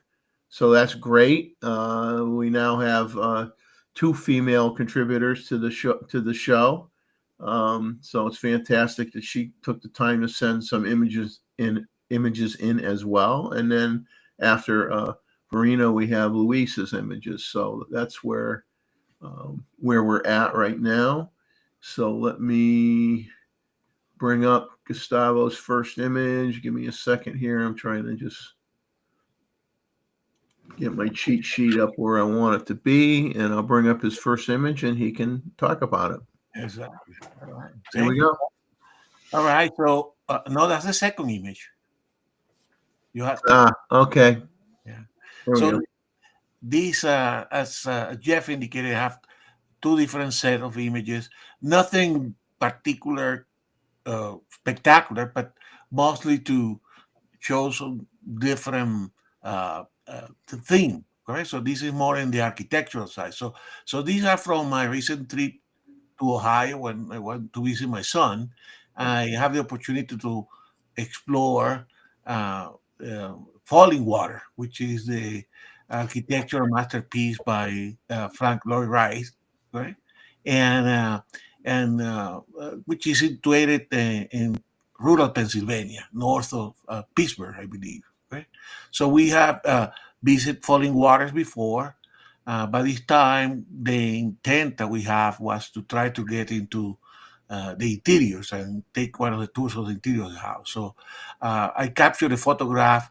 I wanted to capture also the photographs during the fall season. Unfortunately, in this visit, which was in early October, it was a little bit too soon for the fall colors. So nevertheless, I tried to do some photo. Unfortunately, also they are doing some repair to the exterior, so this is kind of a detail on the image. So in this image, I highlight the kind of cantilever design of the house, correct? Which of course is basically hanging in front of this creek, correct? Which makes it rather spectacular. Correct? The house was built in the 1930s. Okay? So I love this house. It speaks to me, and of course, in the middle of this wooded area with plenty of rhododendrons and deciduous tree. Unfortunately, the colors were not there yet, ready. Okay, So as I said, I wanted to photograph the interior. That presented some challenges, right? So this was taken. Most of the interior that you're going to see were taken actually with the uh, 14 to uh, 34 millimeters, right? A lot of 30 millimeters, so mostly at 40 millimeters.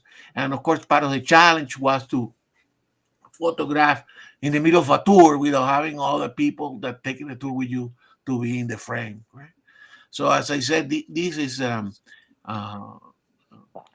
the interior of the house. So this is in that balcony kind of that goes in top of the river, right?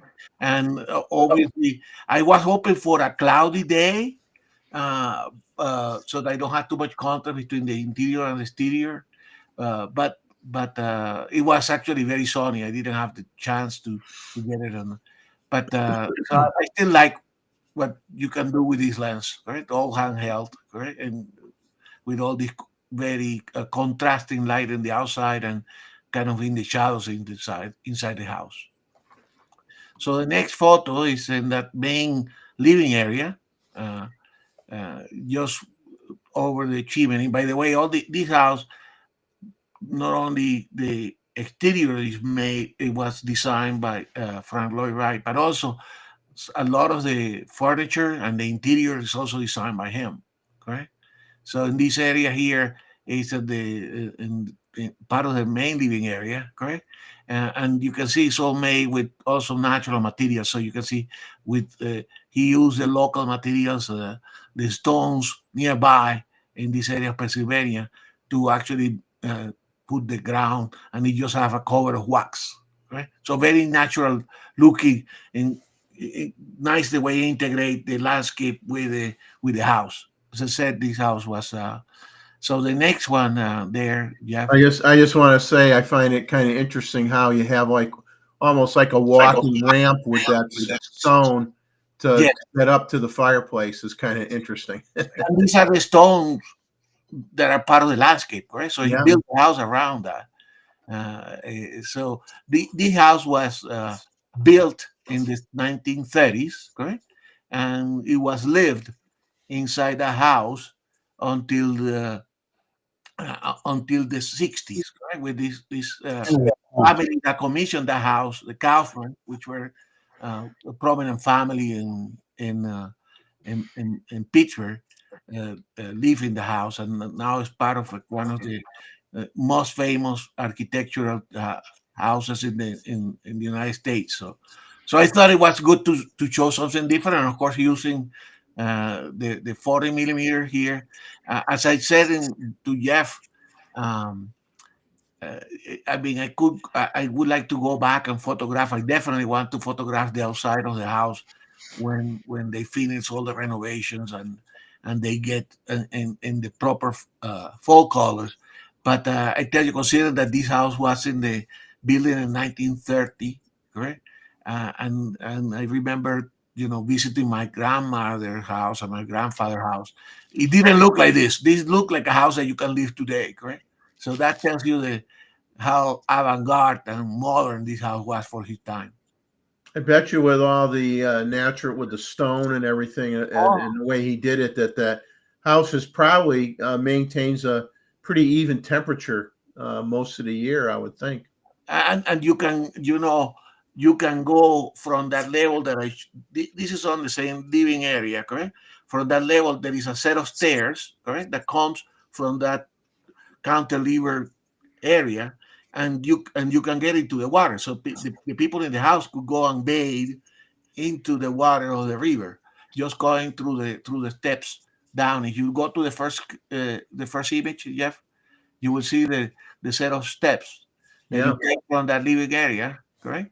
I don't know if I can show, but and you can see the stairs, and these are all suspended from the river.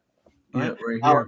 it was not so much water, and he has a little swimming area on the other side under also under the house as well. So I mean, it's marvelous house. So anybody that has opportunity to visit this house, I would definitely encourage you guys to go. Yeah, I thought you won the lottery or something, and you were staying there like for an extended period of time. Oh. That's Yeah. it.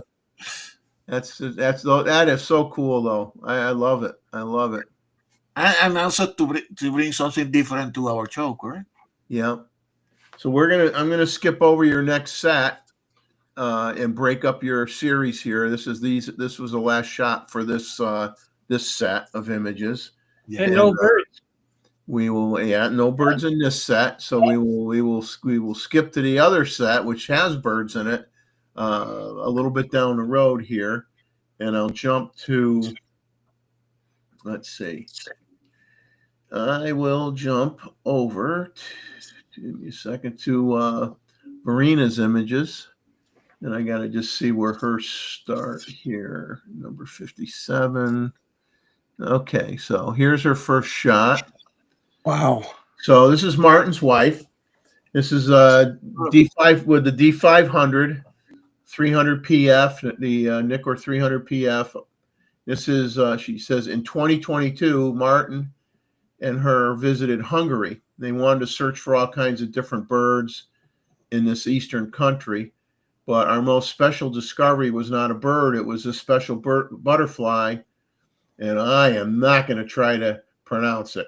It's also known as something I can pronounce, the southern festoon in English. I'm not going to try to pronounce it in German.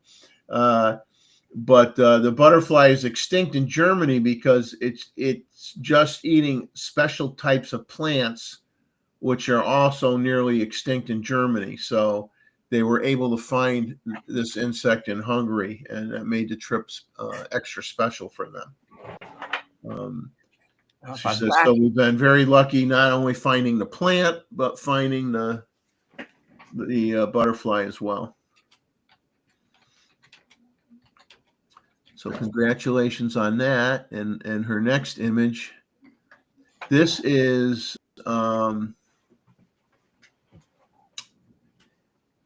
I think this is Martin's words that she put in here. This is also with the D500. He said, sometimes you can see Marina is taking pictures and you don't know what she's taking pictures of.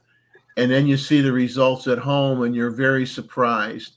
She says, this is a quote made by Martin, and it was said again because of this picture. 2023, Martin, the mother-in-law, and I visited Canada/New England to see the fall foliage, and they took a walk in the forests of Vermont. In a stream lying underneath the water, I saw this shining, very red leaf, and I took a picture of it. She liked the red color beside the boring brown of the leaves, and took the image.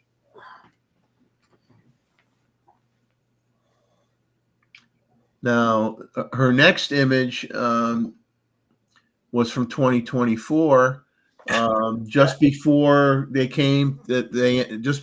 ended up in Myrtle Beach and visited me.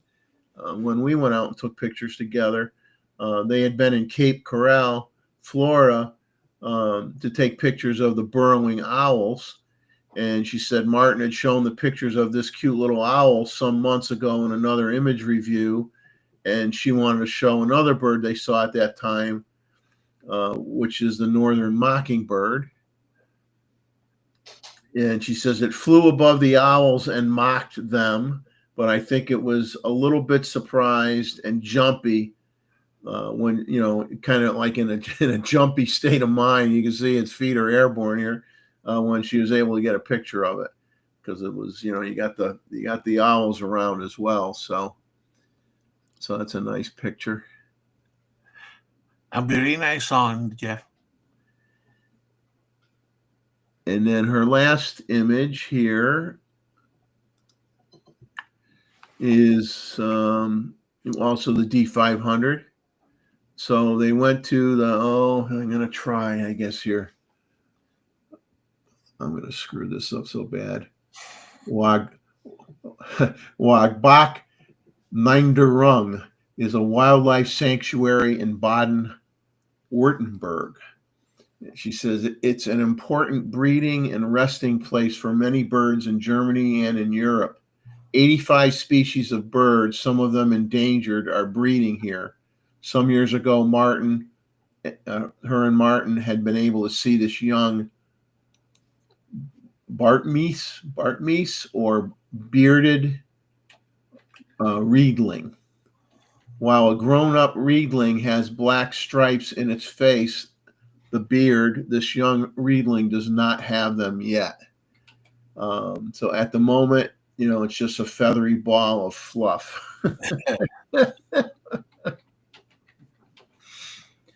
So, Verena, thank you so much for once again taking the time Fantastic. to show things through your set of eyes, which is different than Martin's set of eyes. You both have distinct things that you like to capture, and that's fantastic. So I thank you so much for taking the time to send in images that you've taken, because they're very, very good, and we enjoy them, and it's really, really nice when you're fortunate enough to have a companion where you both have the same interests. You may be looking for different things, but you both like taking pictures. That makes the planning of vacations a lot easier. So great job. Thank you very, very much. The next set of images are from Luis. So we're going to do Luis's images, and then we're going to back up and do the other set of images that Gustavo sent in. So give me a second here. So this is Luis's first image. Ooh. This is the red-eyed leaf frog, and this is from 2022 in Costa Rica. This is with the D7100 camera and Martin's favorite macro lens, the Tokina 100 millimeter macro, and he did use a little bit of flash in this image.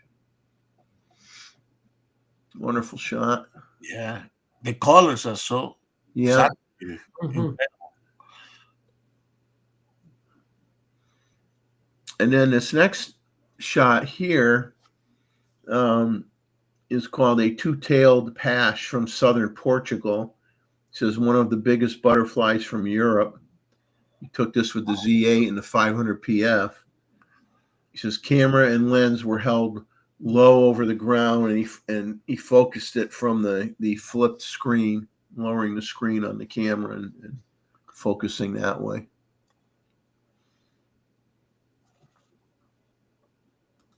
And obviously a very thin, this was at, let's see, this is at f9, but you still have a relatively thin area of focus on this shot. Foreground's blurry, and then just behind the pattern in the back green is blurry as well. So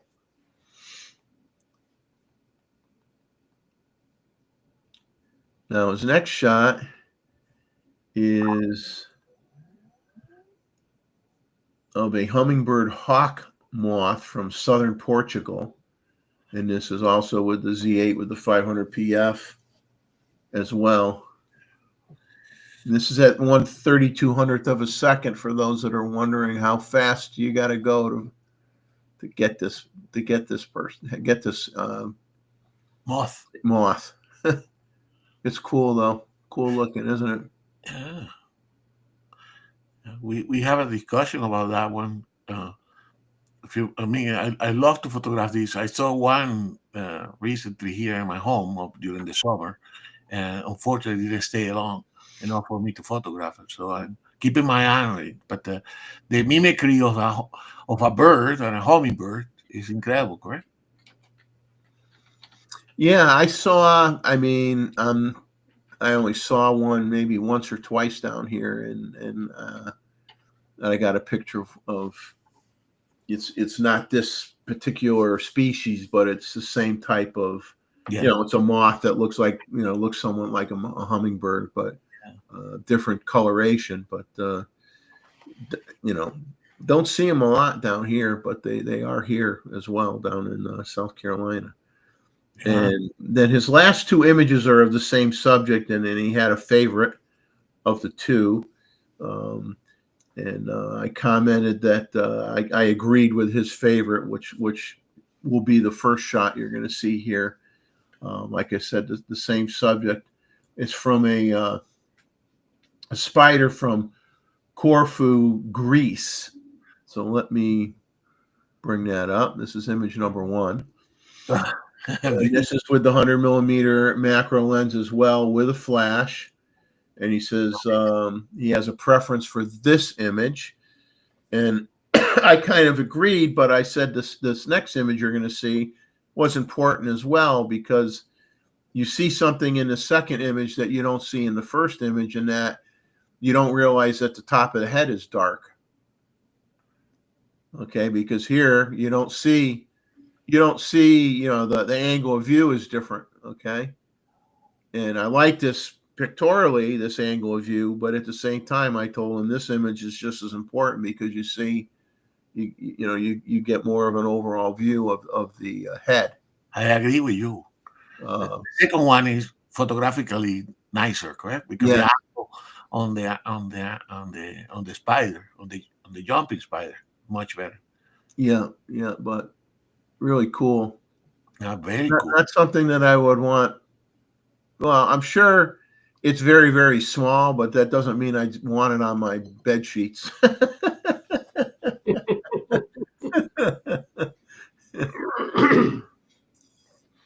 So now I'm going to go back to Gustavo's second set of images here. Thank you, Jeff. And here we go. All right. So, Yeah, 53. Guys, I mentioned that I built this kind of water feature in order to photograph some of the birds that cannot be attractive to feeders, right? So these one of the species is the robins, and they stay here for quite a while, but because they don't eat the seeds, correct? But they are difficult to get the kind of capture that I want. So this is actually one of the robins, a male American robin, coming in to drink and landing briefly in one of the boulders around the water feature, correct? And so this is taken with the, I believe this is taken with the C100 TC, right?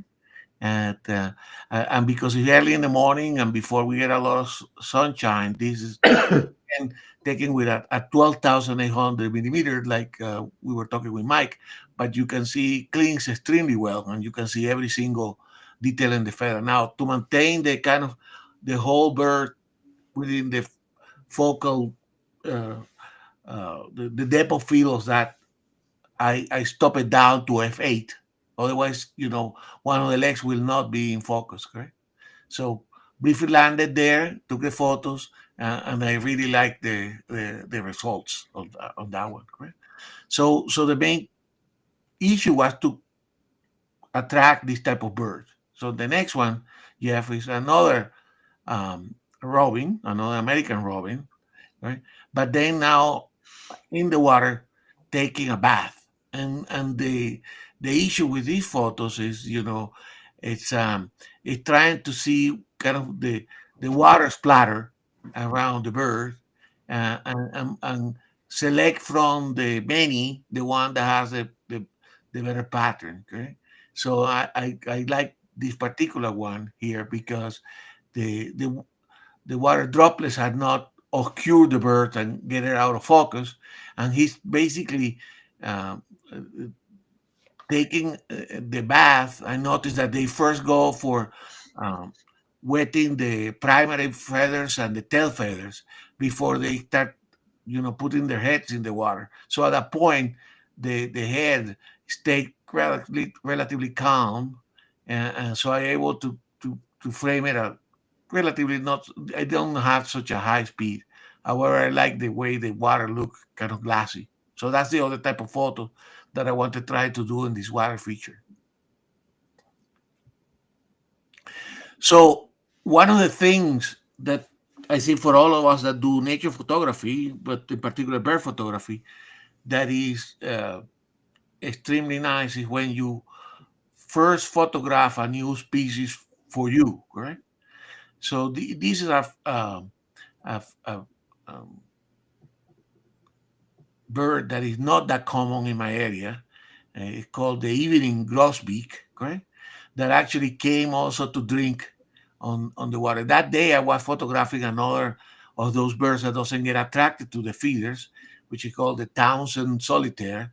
But to my surprise, I moved I'm working here from a portable high, and I moved my camera slowly because I noticed some birds had landed. And I thought through the netting of the blind that it was kind of gray color. But imagine my surprise when I saw a bird that I had never seen in my area. Actually, when I checked on eBird, there were only 4 reported um, sightings of this bird on those days, right? And they were not close to my house. So being able not to see, I mean, the excitement that we get as a photographer to photograph a thing for the first time and to see it in my house for the first time, that was incredible, right? So I photographed this one, and I photographed the male. So the one that you saw before was the female, and there were about 3 females and this male, and these are rather comical birds. You can see they are striking in their colors, and you can see they have that kind of bright yellow unibrow. The conditions were not the perfect ones, but as I said, I mean, these are the kind of photos you take no matter what, because it's the first time you see them. And in this case, here, it was taken with a 600 millimeter TC at 840, and I managed to get a few captures of both the females and the male, and never saw them again. So once in a lifetime here so far in my pond. So hopefully they will continue visiting, but I didn't see them. Now I had drained the pond for the winter, so no more of these photos. I had to wait until the spring when I fill it up again. Wonderful shots, and you're creating obviously that what you did was a big success because you've been able to draw in a lot of birds, Yeah, and get some really nice shots, and no one would know without you telling them. No one would know that this was that you created the environment. It's very realistic looking, like something that you would just see naturally in nature. So you did an excellent job. and they are free birds, correct? They still exhibit all the natural behavior. It's just that you provide it with an environment where you yourself can. They get habituated. They come and visit, and then you know what the light was going to be at a certain time of the day, and still you have to put your eye, correct? And, Yeah. and ensure as the time passes, and particularly now during the winter, things become more natural, correct? They mature. You start growing moth, and things start looking more and more natural. So I'm looking forward to see what I can photograph next year. Yeah, and Gustavo, you can always get a water heater because That's true. at the zoo here, the polar bears have have a heated pool, Yeah, and so no, do our otters. I'm actually looking for an opportunity to put maybe a bird bath with a heater closer to one of the windows of the house to see what I can attract. But this area is in the back side of my garden, so I don't have electricity. But I use a pump that is solar power. So nowadays you even can use solar power heaters if you want to keep it unfrozen. But I need the water heater for me, David, because if I go there, it's going to be, like 15-degree Fahrenheit or something at this time of the year. Well, you gave me a link to hand warmers Exactly. couple years ago, and they work pretty good. Yeah. And the thing I like about your link is they also work as USB batteries for your cameras. Yeah, exactly. So, Exactly. But anyway, so that's what I was doing before I emptied the pond. And but in particular, these last 2 photos is as I said, the excitement of photographing a new bird photographing a new bird for you, and be photographing in the environment that you created, correct? So providing food and shelter it always work. Yep. Excellent job. Good job. Thank you.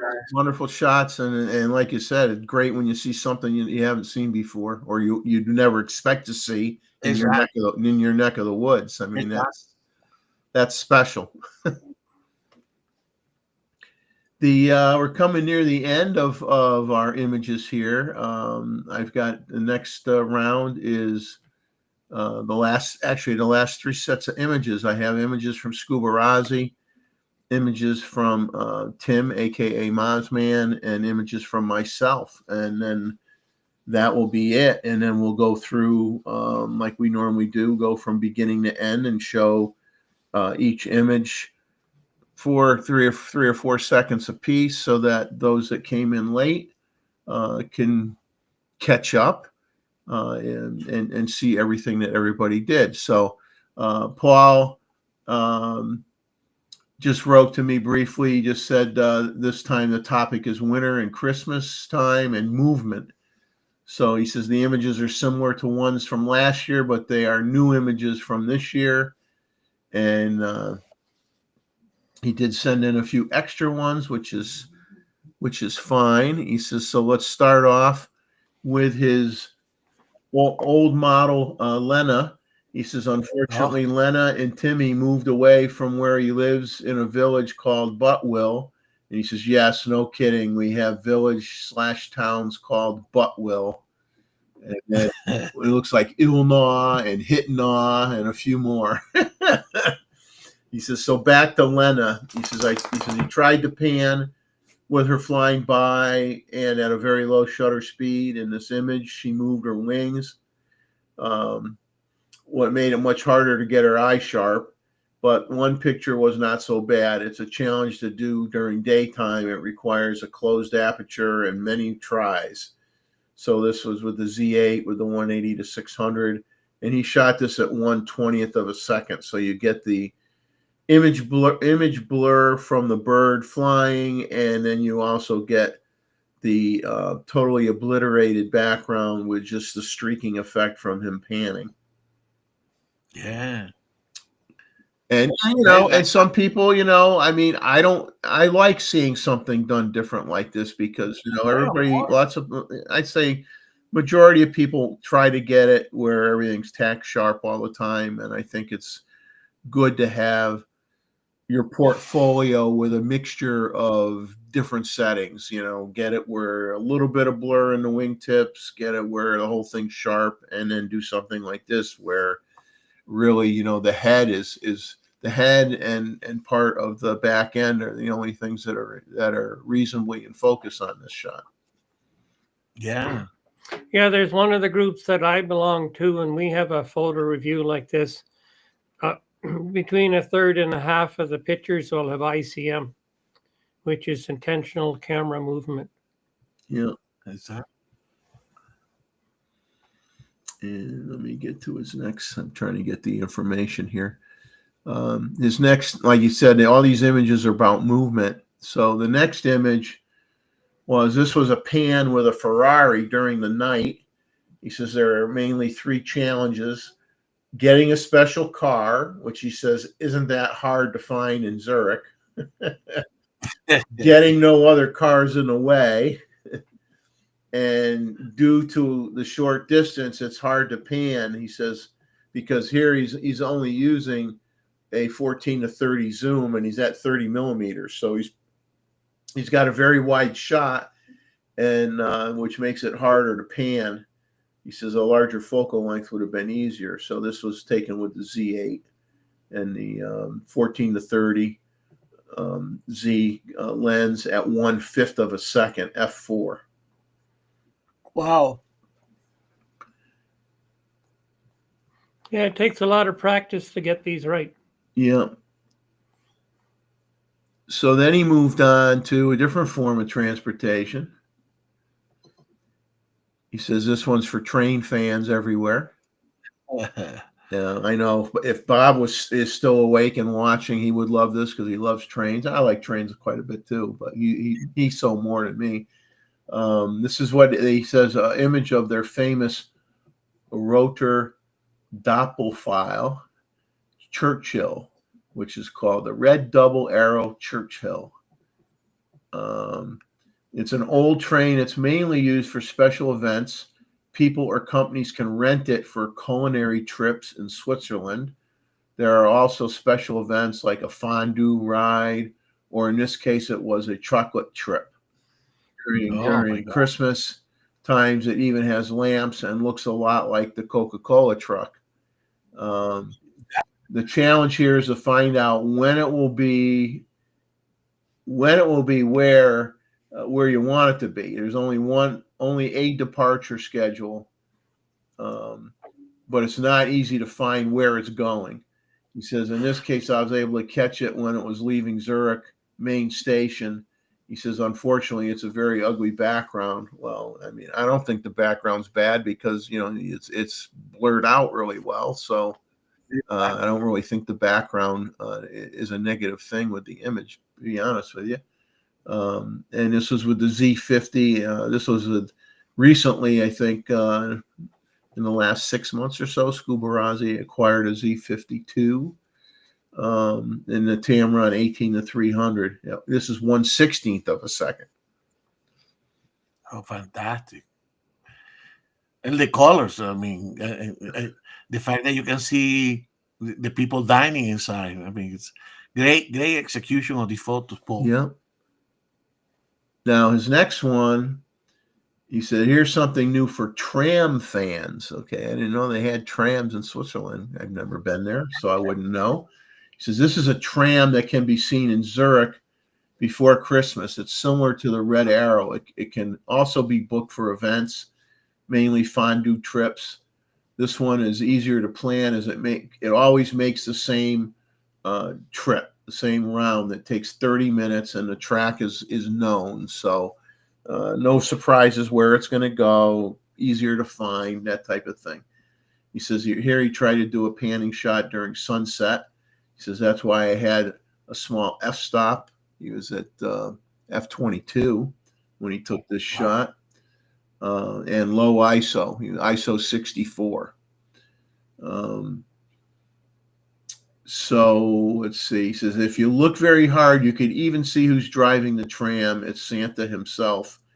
Here, he says, here the issue is that he needed to shoot a wide angle as the tram passes very, very close. And it makes moving pictures hard to take. Z8 with the 14-30 millimeter zoom at f4 at 1/5 of a second, f22. Yeah, fantastic. I love it. So then, let me move my cheat sheet up. So then, this is a reminder from last year. Similar to last year, he went to the mountains to take pictures of squirrels. There's a track with many of them, and they're so used to people because everybody brings nuts for them to eat. So he was able to set up, make a setting, make up a display, and that they would come to it. And so he says he did use his Kodak flash for this image, and he says they don't seem to care at all when he uses the flash. They're so used to people. And this is the Z52 as well with the Tamron 18-300 at 1/200th of a second. And I think when I'm done with his pictures here, I might have to have you talk about something, Gustavo. I think my dog has to make a visit outside. All right. So the next image. Oh, beautiful. And this is a squirrel shot against the light. He says to compensate, he did use a flash. Z52 with the same Tamron 18-300 with a Kodak strobe, 1/200th of a second, f5.6. And then he got one more image of another squirrel. This is cute. This is very cute looking, really cute looking. This one's well lit, has the forest in the background. and you can see the depth of field is even good with a zoom lens that's not super fast. He had to use some denoise on the picture. And this is with the 180 to 600, the Z 180 to 600 on the Z8. Yes. And he apologizes that he would not be able to make the show this week. He's on vacation and traveling. So he says hopefully he'll be able to do some photos for the first review in 2026. And he says that his topic will probably be street photography. Okay. So I got to take a quick run here That's with all the dog. And then when we get back, I'll share Tim's images, and then I'll finish up with mine, and then we'll do a revisit of everybody's shots. So give me a couple minutes, guys. I'll be back. Right, that's all right. So here, Paul, I believe he photographed a red squirrel.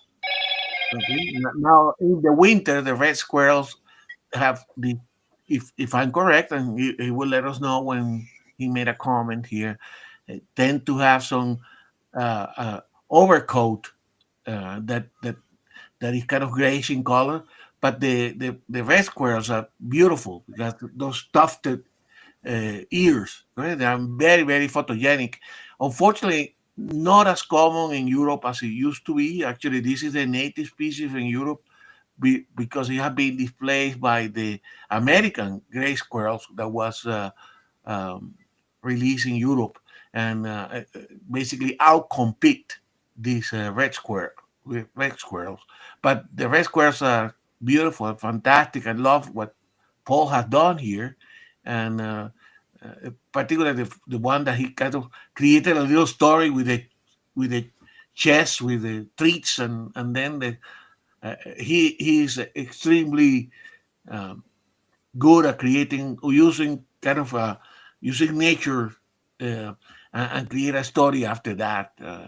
So fantastic. But these red squares are extremely photogenic. Right? So anyway, so that's what I can say. So what do you think, guys? Yeah, this is it's an interesting shot here, and I like the shallow depth of field. Yes. And it's Well, and difficult, correct? Try to take the. I mean, obviously, with the 180 to 600 in a shallow area, we got an echo. I Yeah. presume. Can you make that shot big again, Gustavo? Or I think so. That I can do. no?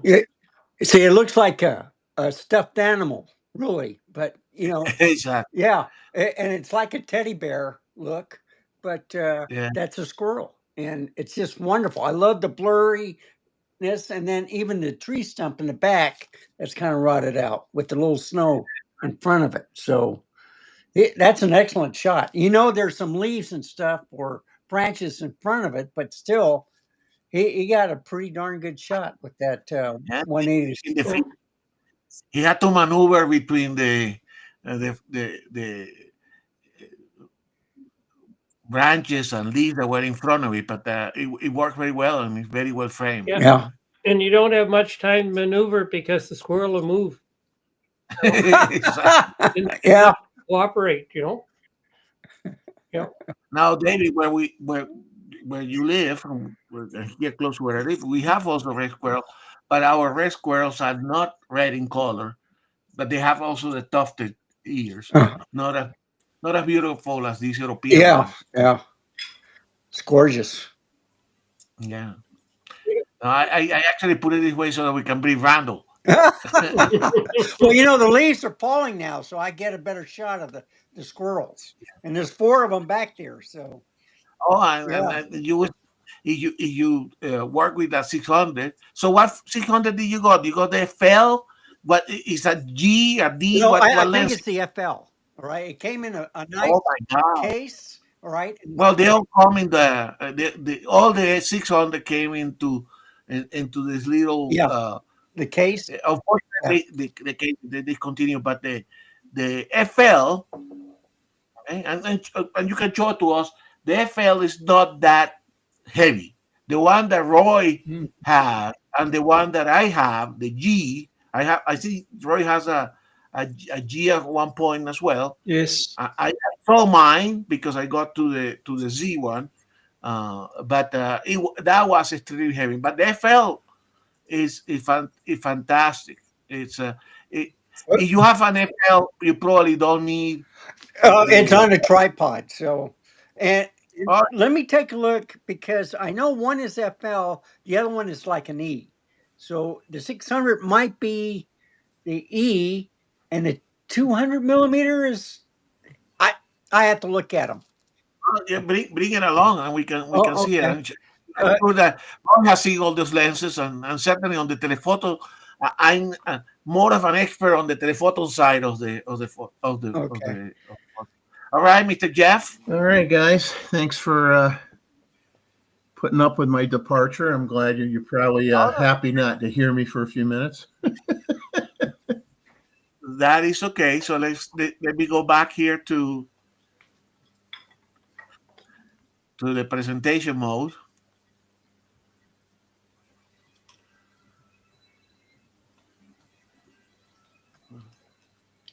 Robert mentioned this is actually very much. This is for you, Roy. It has a little bit of koala in it. Crossbreeding. Yeah. Okay, so I'm going to show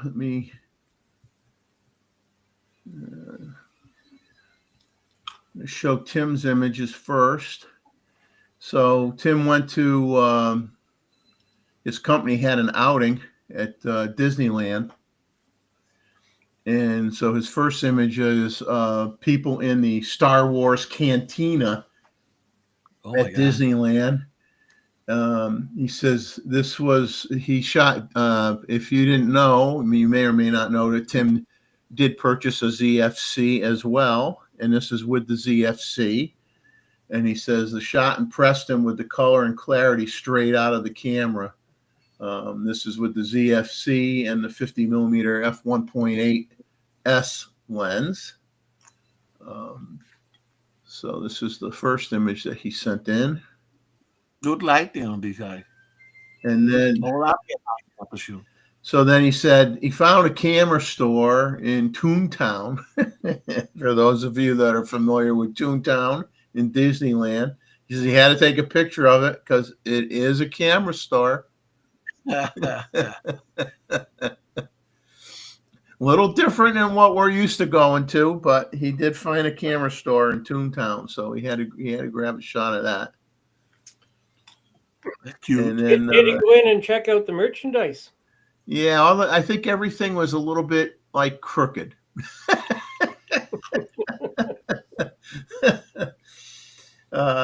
Then he did send in a bird photo of with the Z9 with the 180. There's a question right here that we have from Robert, from Bob.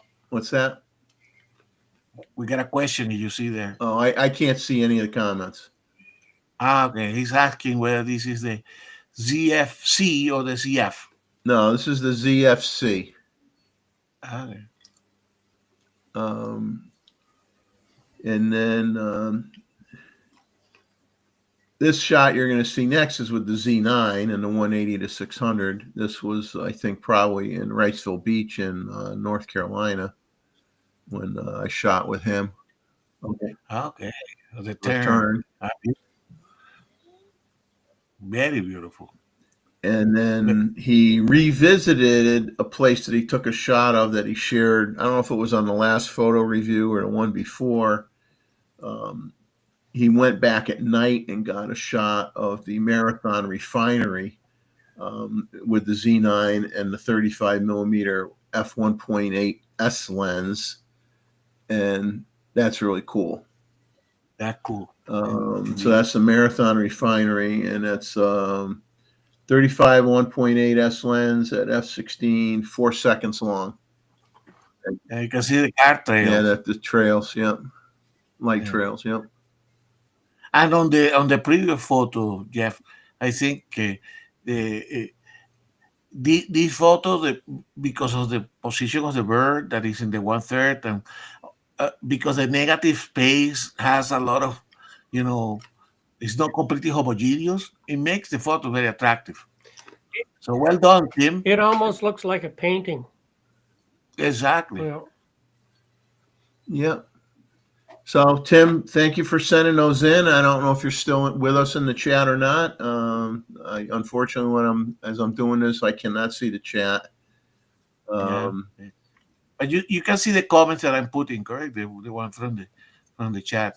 I know you probably are not looking at at what you're broadcasting.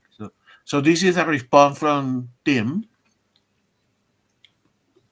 So he liked the ZFC, which was much lighter. And he have Robert here a question that the first image was taken with a 50 millimeter 1.8 as a 50 millimeter. So I was thinking it Oh, was I'm sorry. The Disneyland one was with the ZFC. Yeah, I think I screwed up talking. No, you said it was the ZFC. Did I? Okay. Yeah. Okay. Very good, Mr. Tim. So that makes it a 75. Nice variety here. Yeah. So the only images left are mine. So I'll try to. Now it's time to put you guys to sleep. I'm sure my flower experts are not with me here because I have a flower book, but believe it or not, I get a flower book. Flowers of South Carolina, and it's funny. I see a flower and it's not in the damn book. It's like, well, what good is the stinking book if I can't? It's not helping me out. But anyway, I got a few. Let me find my notes on my images here. The first three shots are going to be of flowers that I took at Brook Green Gardens, which is a place, obviously, that I go to quite a fair amount of time. And let me pop up the first one. These were with the Z9 and the Z 105 millimeter macro lens. So here's the first one.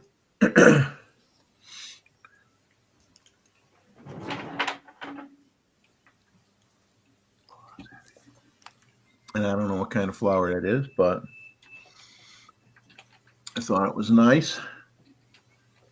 And these are all handheld. You're not allowed to bring tripods into this place. Yeah. So every time I use a macro lens or I use the 24 to 120, and I'm basically technically close focusing on with that lens, it's all the stuff is handheld.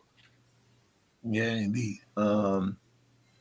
So then I once again tried to see if I could find a flower with an insect on it,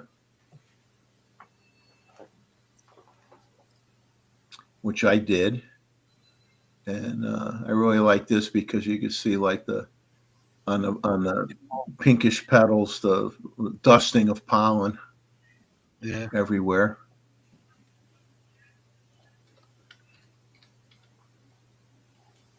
Yeah, lovely. And the colors are so saturated. And then this one, it was in a more open area. Yes.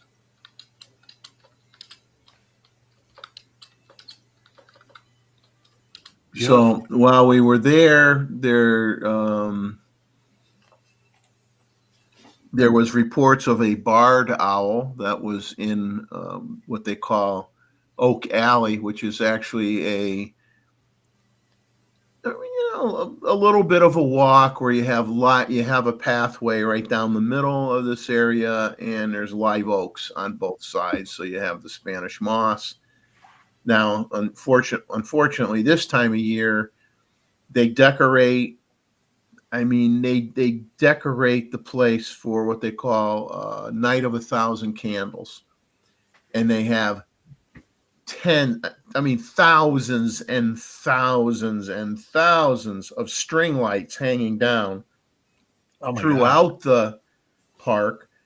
And I've seen it a few times, and you're not really, once again, that's where you need a tripod to take the images for the most part. And so I don't really, when I went, I think maybe I brought my camera the first time. I didn't even bother after that. But unfortunately, the barred owl was in this Oak Alley area, and surprisingly didn't get hurt flying with all these hanging lights everywhere, and got some shots of it. But as usual, owls do not typically go, and they make sure they're hard to find, and everybody's looking for the owl. And surprisingly, I actually found it. And then the few people, Bob was with me, and another guy that we knew that goes to the park, called him over, and we were able to get some pictures. But you were shooting up. The owl was really high up in the tree, and I didn't really get too many images I liked. They were all strongly backlit. This one I liked because the back of the colors, the different colors in the background, and it's all nicely blurred out. And I did bring up the shadows a little bit on this, and I also made it warmer with the white balance, so it wasn't a cold looking image. I wanted it to be warmer, so I bumped up the Kelvin and warmed it up a little bit, and brought up the shadows a little bit, and got an image that I could live with anyway. Yeah. But very, very, very hard, because you're basically shooting in between strings of lights, and then hoping that there were some images that I got of the bird where you could see an extension cord running underneath it. You don't see it in this image, but very, very hard. Not conducive to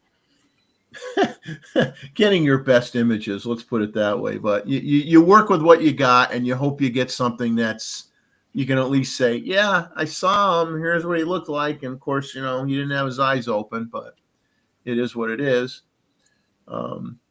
Then I skip over the next image. I skip over to Huntington Beach State Park, and at the north end parking lot area, which is near the beach.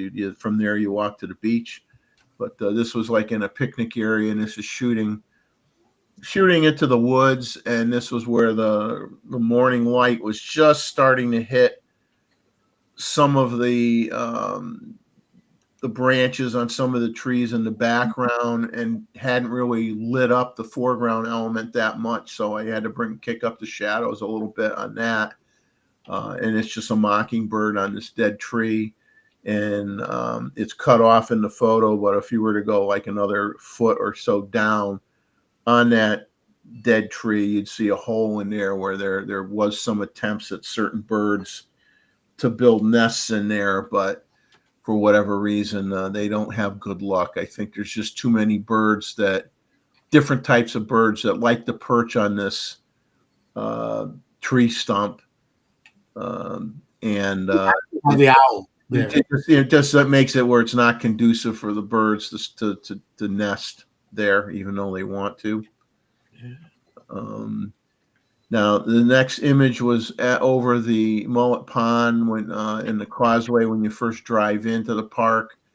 And the reason I picked this picture was, lots of times you're focusing on an individual bird, and you're taking multiple shots, and you get all the different variations of the wing positions and stuff like that. And sometimes it's just nice when you can get it, when you're lucky enough to find a small grouping of birds that are all in flight, where you can get multiple different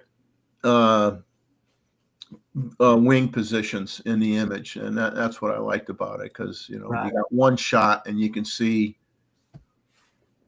different wing positioning on these birds. Great egrets. Then we had a day where there was multiple eagles,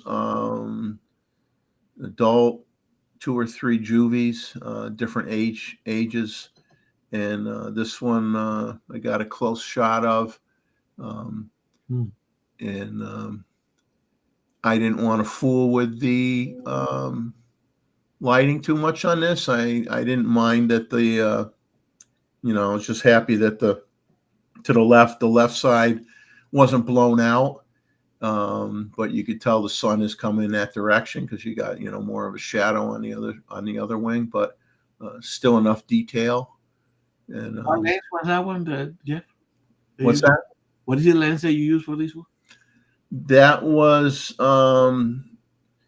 would have been the Z9 with the 800 PF. Okay. And then this was not the same bird. This was a different bird. And what I liked about this was just a example of shutter speed on this was 1/1600th of a second, which was plenty to get a nice shot, a nice sharp image of the eagle. But the much faster, probably a barn swallow. It's either a barn swallow or a tree swallow, but it is blurred out because it's, erratic in flight and much more nimble. And so 1/1600th of a second is not going to give you a sharp image on a swallow. But that's why I shared this one, because I find it, just kind of interesting to talk about. Yeah, you got the eagle, but anything small flying around is not going to be sharp. Yeah, You'd have to be like at 4/500th of a second or even higher if you wanted to freeze the swallow in there. Yeah, to maintain the birds in fly sharp, it's kind of inversely proportional to the size of the bird. The bigger the bird, the lower speed that you can do. But a small bird like a swallow or a hummingbird, you really need to go, 3,200, 4,000, 6,000. Yep. But when I took this image, to be quite honest with you, I think I was more focusing on the eagle. Yeah. And then when I got home, I said, "Oh, there's a little swallow in the picture." I go, "Oh, well, that's kind of interesting." And then my last 2 shots. This one is of a osprey that got 2 fish. Yes. So now, what I find interesting with this shot is the background is so soft that in many respects it almost looks like a watercolor painting. Yes. In the background, and this was like the best shot I got of the osprey with where the fish are in a position where you can easily tell it's got 2 fish, because sometimes the fish are in the same orientation, and it's kind of hard to tell whether it's 1 fish or 2 fish, but at least here it's 2 fish. And this was at 1/1600th of a second, f7.1 ISO 2000. This is Z9 with the 800 PF as well. And then the last shot I took a little while ago, just of a blue jay in the shade of a tree looking for food, 1/1000th of a second, f6.3 ISO 640. I did bring up the shadows a little bit in post. The background had obviously had more light on it than when you're shooting inside a tree. So I had to bump it up a little bit, but I like the detail in the bird and the color of the bird. So I said, well, I'll throw this one in the mix as well. No, definitely. I mean, the bluebirds, the blue jays are fantastic birds. Yeah, it's people who a lot of people that have bird feeders in their yard don't like them too much because they scare off all the other birds. But I like them pictorially. I like them a lot. And so that's it. That's it for all our images. And well, fantastic set today. I mean, once again, everybody should be proud of what they what they kicked in for the show, and you give us the pleasure of being able to share your experiences with your camera gear and what you're doing. And so before we, get into a general discussion and I get to see who's still in here, since I can't see the chat, I'll just quickly go through the images here from beginning to end. It'll take us about 5 minutes, 10 minutes. So these were from Bob Repper. Excuse me.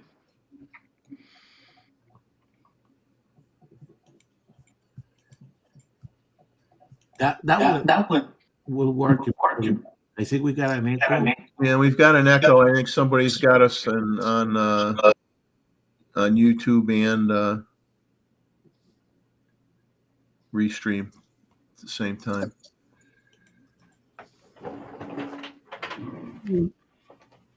So these are Bob's images. Like I said, this was at a living history farm. We've gone here a couple times. One time we went, they were closed. We were only able to shoot basically whatever we could shoot over the fence. And this was the first time we were able to actually walk through the property, which was nice. And then having the guy tilling the soil with the donkey was neat as well. It was just funny, the interaction between the donkey would just stop. The guy wouldn't get mad or anything. He would just lean against the plow and wipe his forehead. He was sweating like a pig, and he'd relax and he'd, wait for the donkey to, lift its head up like, okay, I'm ready to go again. And then, go a little further. But definitely the guy behind the plow was not in charge. And I don't know. I think Tim should. This could be Tim's next profession, maybe Father Tim. And then we get into images from Terry in Australia. Beautiful. It's nice with the little sprigs of light there, in the clouds. Well, it's the long exposure helps for that. Yep. And then you got a nice waterfall shot with the mountain in the far background lit up.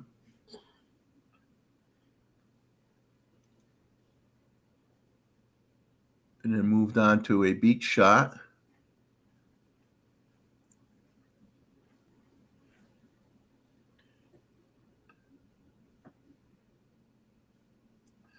And then he had to throw this in because of Michael Dries. I think he had to show that he had a nice Gannett shot as well.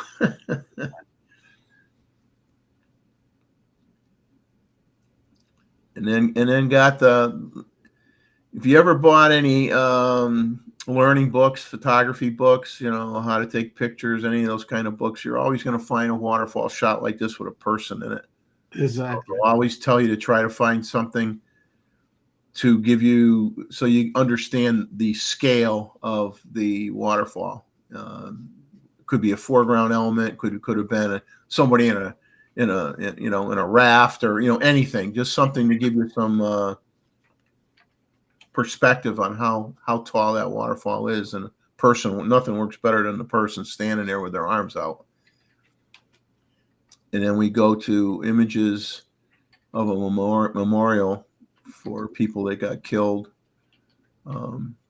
Jewish people that got killed in the beginnings of World War I, just prior to World War I, and a memorial for those that were killed, where there was a synagogue back in the 30s.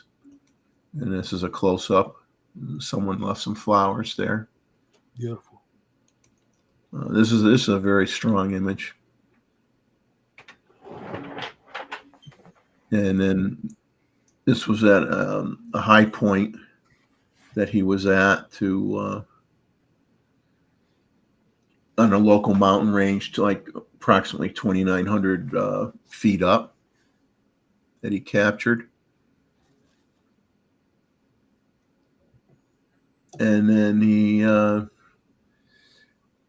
he called this a missed opportunity because he was taking fungi shots earlier, and then they wanted to go to this area to see if there were any rut activity, and they wish that they, I think, didn't take the fungi pictures and went here first, because they would have had some nice low-hanging fog on the ground cover, and might have gotten some, in his opinion, some more interesting shots. But this is a very nice shot, and nothing to complain about here. And then Randall took a series of shots with different lenses and different cameras. He used F-mount glass that he bought, 600 millimeter F-mount glass. And it's just, there's nothing wrong with F-mount glass, I tell you. And as he knows, you can get a good deal on it, a lot cheaper. Cheaper. Heavier, but cheaper. Yeah. This is Rin Tin Tin. Rin Tin Tin. Did he get up there himself, Randall, or did he's been always doing it. He can jump my couch, all right, on the back part. So this dog can jump. He hasn't jumped over the fence yet. So I think he's part Malinois or Malinois or whatever. But, yeah, he loves those squirrels and birds. He killed a rat the other day, so it's either him or the cat. They'll kill those pests.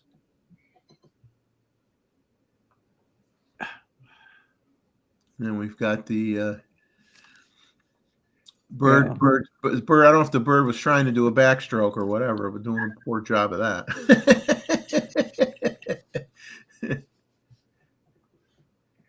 Nice pose. Nice little ripples in the water, and a beautifully blown out background. Yeah.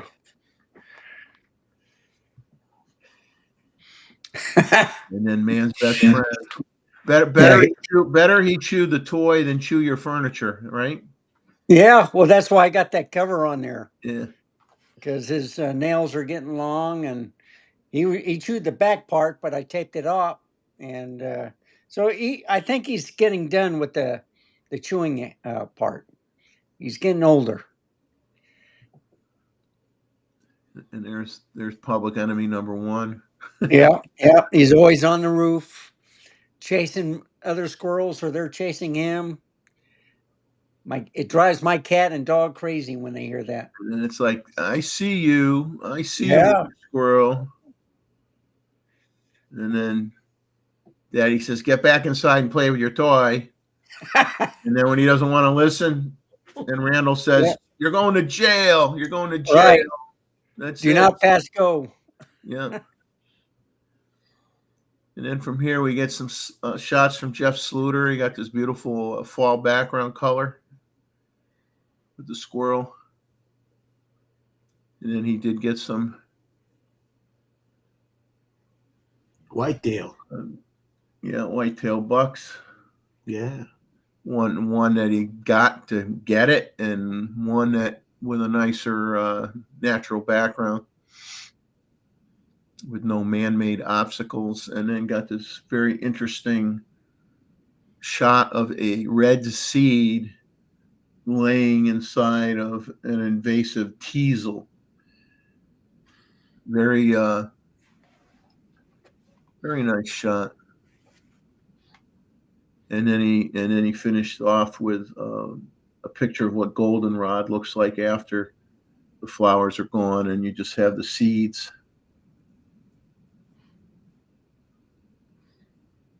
And then we had, I'll go through these relatively quick. It probably looked better that way in terms of action shot. Here is a series of images from a Indian relay, a bareback horse racing, and which David was nice enough to narrate when we showed him the first time. So we'll just flip through these so you can kind of see these. I managed to keep them in the correct order, I believe. I think you're close. Yeah, I was a little worried about when that horse was jumping up. He was going to hit that guy that's in front, but on the previous picture. Yeah, right here. Yeah, the one in the Yeah, background. yeah. Yeah, that's probably a little closer than you want to be. They are pretty close. Somebody could easily get hurt. Yeah. Well, it's very common for people to get hurt. So, this is not a race for the faint of heart. Yeah.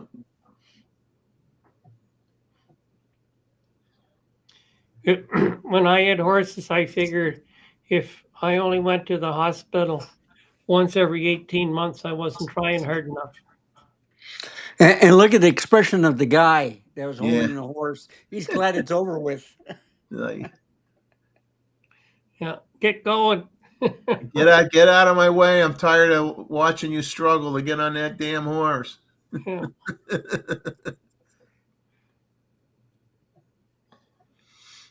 And finally, yay. Beautiful. See, you want to watch the horse's ears because you can tell an awful lot about what they're thinking, about how the ears are. And when their ears are back, they're like that. It's he's paying attention to the rider, and if he's not paying attention to what's in front of him. Oh, that's good. Yeah. See, I'm surprised they don't have any blinders. So No, you don't want blinders on a race. okay. No. And even when I was driving my horses, I wouldn't put blinders on them.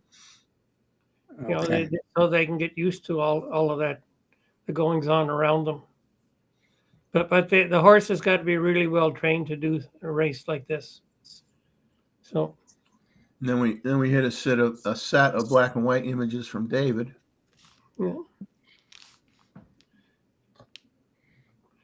And I think I use Tri-X for these, or the emulation. Well, that's what people got to remember too. You know, when you let's say you're at a location and you stay there, it's past 10 o'clock in the morning, whatever. The sun's starting to get a little overpowering. I mean, just it doesn't mean you got to leave. Just change your strategy. Take some black and white photos. You know, Because they look very blah in color, so you know, and with the new Zeds, but when you're using a black and white emulation, you actually see it in black and white. You know, so you know exactly what you're getting. and then these are images from Michael Drees. Cooper's hawk with a mourning dove in its talons. And then this was this was literally a drive-by shooting. You know, he was driving by and he stopped, but he stopped and got out of the car. And then a silhouette shot of greater yellow legs, morning with the light. And then I think he took this shot when he was on some kind of a photo expedition of some type. I think it was a workshop he was on. Workshop, yeah, okay, yep. And then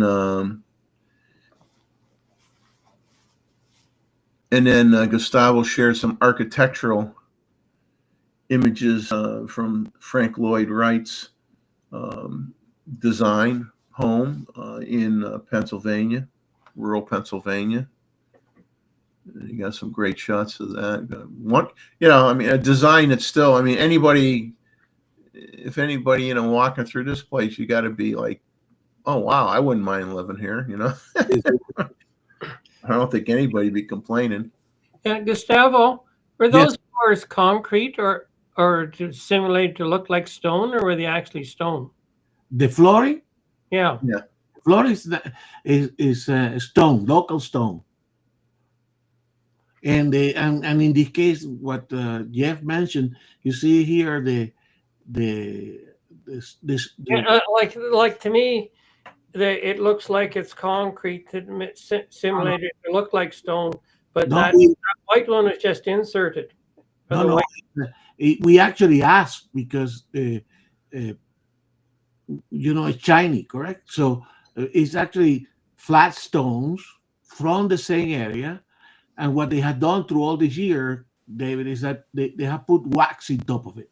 Yeah, And in this case, what Jeff was alluding to is that in this case, the fireplace, this fireplace here, correct, yeah, is built around the outcrop, correct? So yeah. the house is built around the outcrop, and you see that round thing? That's a what they call that. This is for actually something that gets drink in the winter, which is that what is that very European wine that they put in Your mulled wine. mulled wine with flowers and it gets hot, correct? So they swing that. It looks like they could swing that right over the fire. Exactly for the Yeah. wine. So Yeah, and that's for when your hinge up J and B is in your beef eater, and I'm not too sure what the other two are. is What they would do. they consider that the furniture was also designed by him. But and what amazed me, as I said, 1930s, right? Yeah, yeah. Amazing. It would take a long time to put that floor in. Yes. You know. I love what they glazed the floor, and it's excellent. And I bet that with most stone houses, when you set the fire, it warms up all the stones. Oh, sure. Keep you warm. Yeah.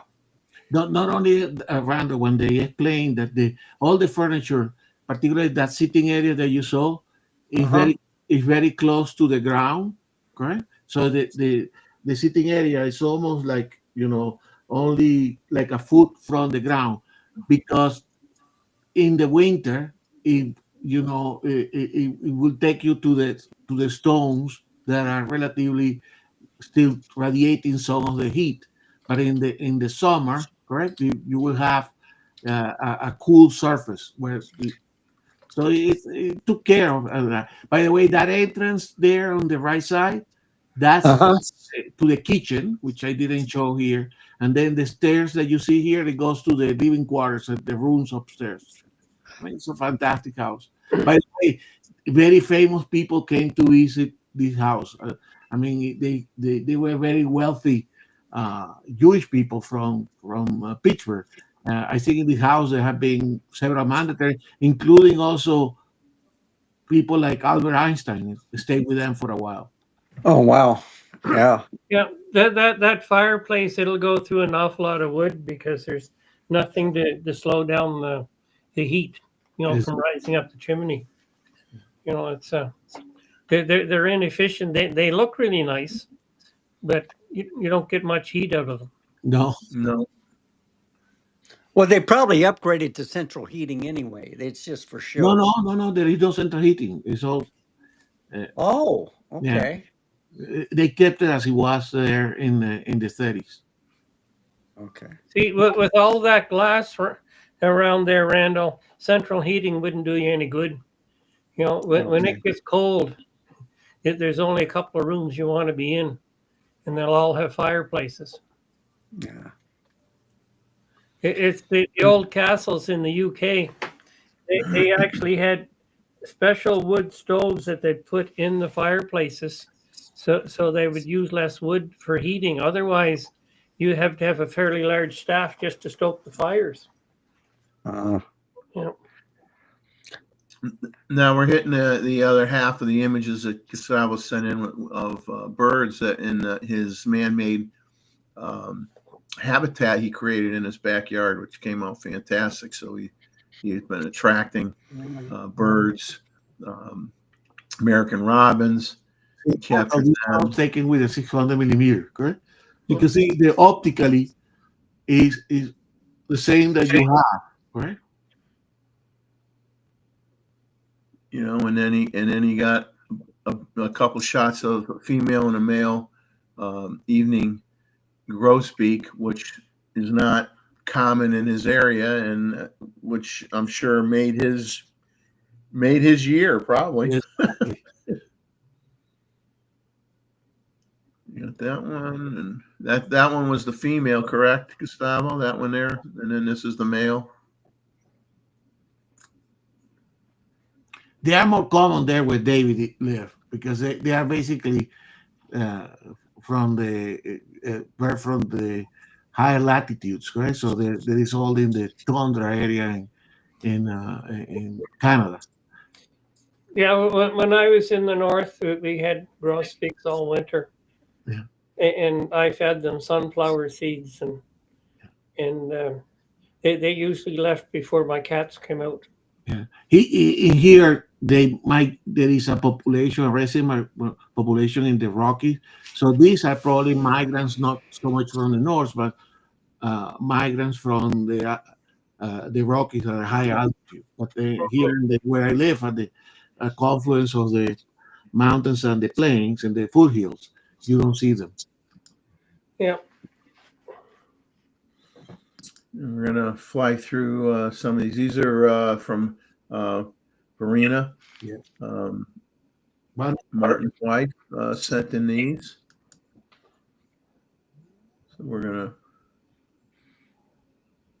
zip through these because my wife's gonna kill me because we're gonna go way over our show tonight. I know that already. So Well, you're doing pretty good because you went your first time in under 2 hours. Or right around the 2 hours. You know, I like this shot here with the bounce. And the expression in the bird. Oh yeah.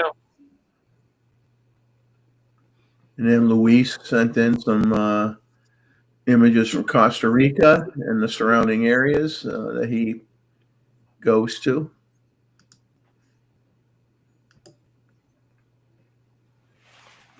Ground level shot.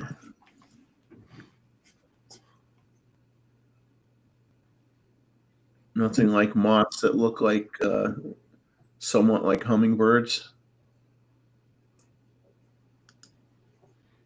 And then a couple different spider shots at different perspectives.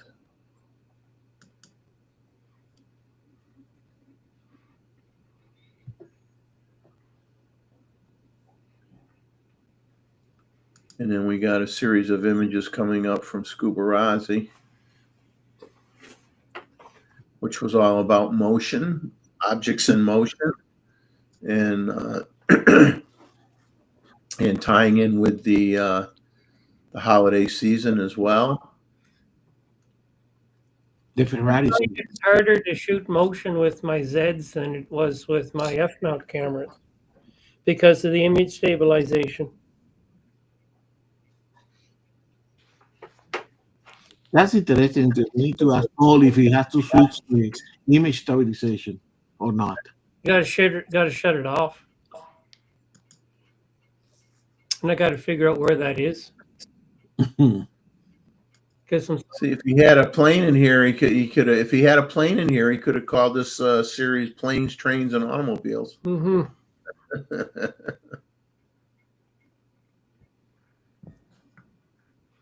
And then he did go back where the squirrels are friendly enough to set up props and get pictures of them.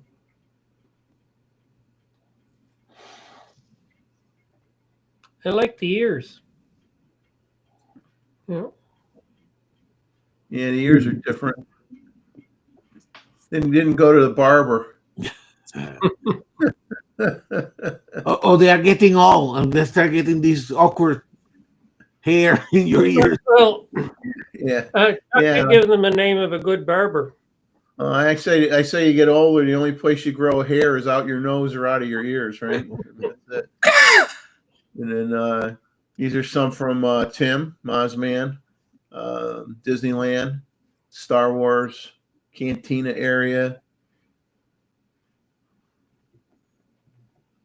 a camera store, and this next one would have been at in North Carolina. And then he went and got this image with the gigantic American flag at night. And then I'll just fly through quickly my shots here, and so that we can move on to other things here. And Gustavo, I'll let you talk about upcoming stuff before I do any talk anymore. Let you cover the upcoming stuff. I will. Once I go through these. And I like the owl here, Jeff. I think it works fine. It works fine. It works okay. I know it was easy, but it tells some sort of story, correct? yeah. And I'll tell you, I got more pictures of different species of birds on that same tree. It's that same stump. But hey, that's where they like to hang out. What are you going to do? You know? Exactly. I mean, it's Now you need that owl in that stump, and then you really get a great photo. yeah. The owl. A couple juvenile eagle shots, with or without friends, and an osprey with a twofer. Sale on fish today, two for $1. And finish up with a blue jay. So that's it. And once again, we thank everybody for their participation and sharing as always. Because Thank it's you. Definitely. We got 14 contributors this time, yeah. So I know that some contributors, including myself, put many photos, but I think it basically, as usual, it shows the variety of things that we are working on, and nobody can complain that it's any better. no, we're getting where, which is good, and even those of us that take a lot of wildlife shots are trying to mix things up a bit more, so people don't think that's all we show on the show is wildlife shots, but it's we're trying to mix it up some more. But I will say, for those who may have an inkling to be unhappy about the selection, I'll be blunt. Don't complain if you don't share what you do. Seriously, you don't like what you're seeing, come in the chat and send in images, and that'll mix it up some more, right? I mean, that's the whole idea. We want everybody sharing their work. Exactly. No, and it's always enjoyable to see that variety, right? What everybody's going to bring that time. I mean, I love what Scuba did with that kind of series, and of course, wonderful picture from Terry and Mike today. I mean, Terry and Mike were outstanding. So anyway, Jeff, let's quickly here go into upcoming, because obviously we trying to see what's coming up here. So I'm going to open that one there a bit bigger. So this is what we have in the pipeline, guys. No, I need Not a lot. We've got upcoming in the pipeline. Nothing. So please, both of you. Upcoming, we're not doing a damn thing, folks. I'm sorry. We can go home right now. No. So this is what we have, guys. So we have the Aurora photography presentation from Mr. Stewart on December 20. Don't miss it. The photos are fantastic, and the insights from David are incredible with regard to all the technical aspects, including some of the physics behind the auroras. So worthwhile watching. He has been working on that for quite a while, and as we know, he's an expert on taking aurora photography. So do not miss it. That's 2 weeks from now. So after that, then we quickly move into next year, and we have our first image review on January the 3rd, so shortly after the beginning of the year. So if you have your photos, please start sending those. And of course, our general meeting this time will be on a Wednesday, January 14, where we have a special presentation. So we make sure that everybody remember that we're going to be that second week on a Wednesday rather than a Saturday. Then, of course, on February, we're working on a presentation here, but we haven't yet confirmed. And of course, we have our image reviews on February and March. So we are covered all the way up to January. But if you have more topics that you want to cover, or you have presentations for the general meeting, and of course, we will have our regular image review. So this is the thumbnail for the upcoming, which I will send to Jeff. We will have, of course, the feature presentation by David, as well as some other topics to complement our hours here. So this will be our ninth general meeting on the Photo Lounge Live, right? And you can see this wonderful photo taken with a fisheye of the aurora and the Milky Way. So then we have our special presentation on a Wednesday.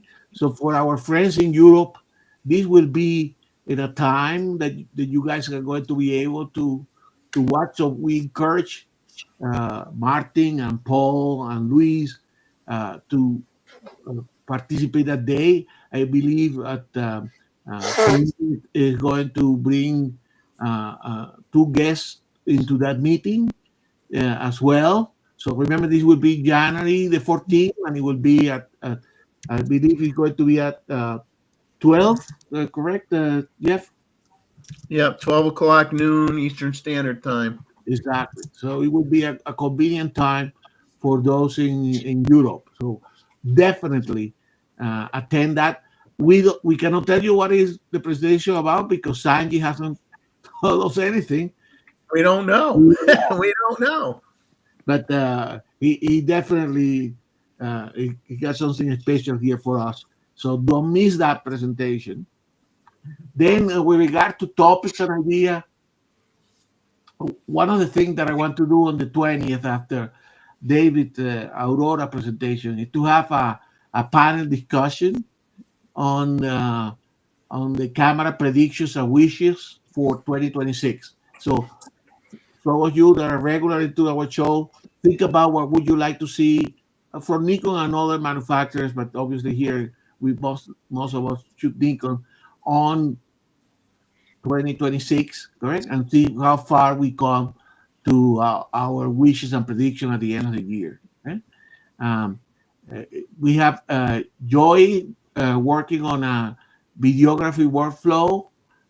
As you know, he's a great videographer that do commercial work, and we would like him either in February or March. So that's one of the things that is maturing. And of course, the people that are working on the astrophotography series, we got other things in the pipeline, but we're trying to interlace other topics with the astrophotography series. Okay, other possible topics are, of course, we always talking about cooling photos and what to keep, what to process, etc., etc. So on the technical side, we will have that in our back pocket.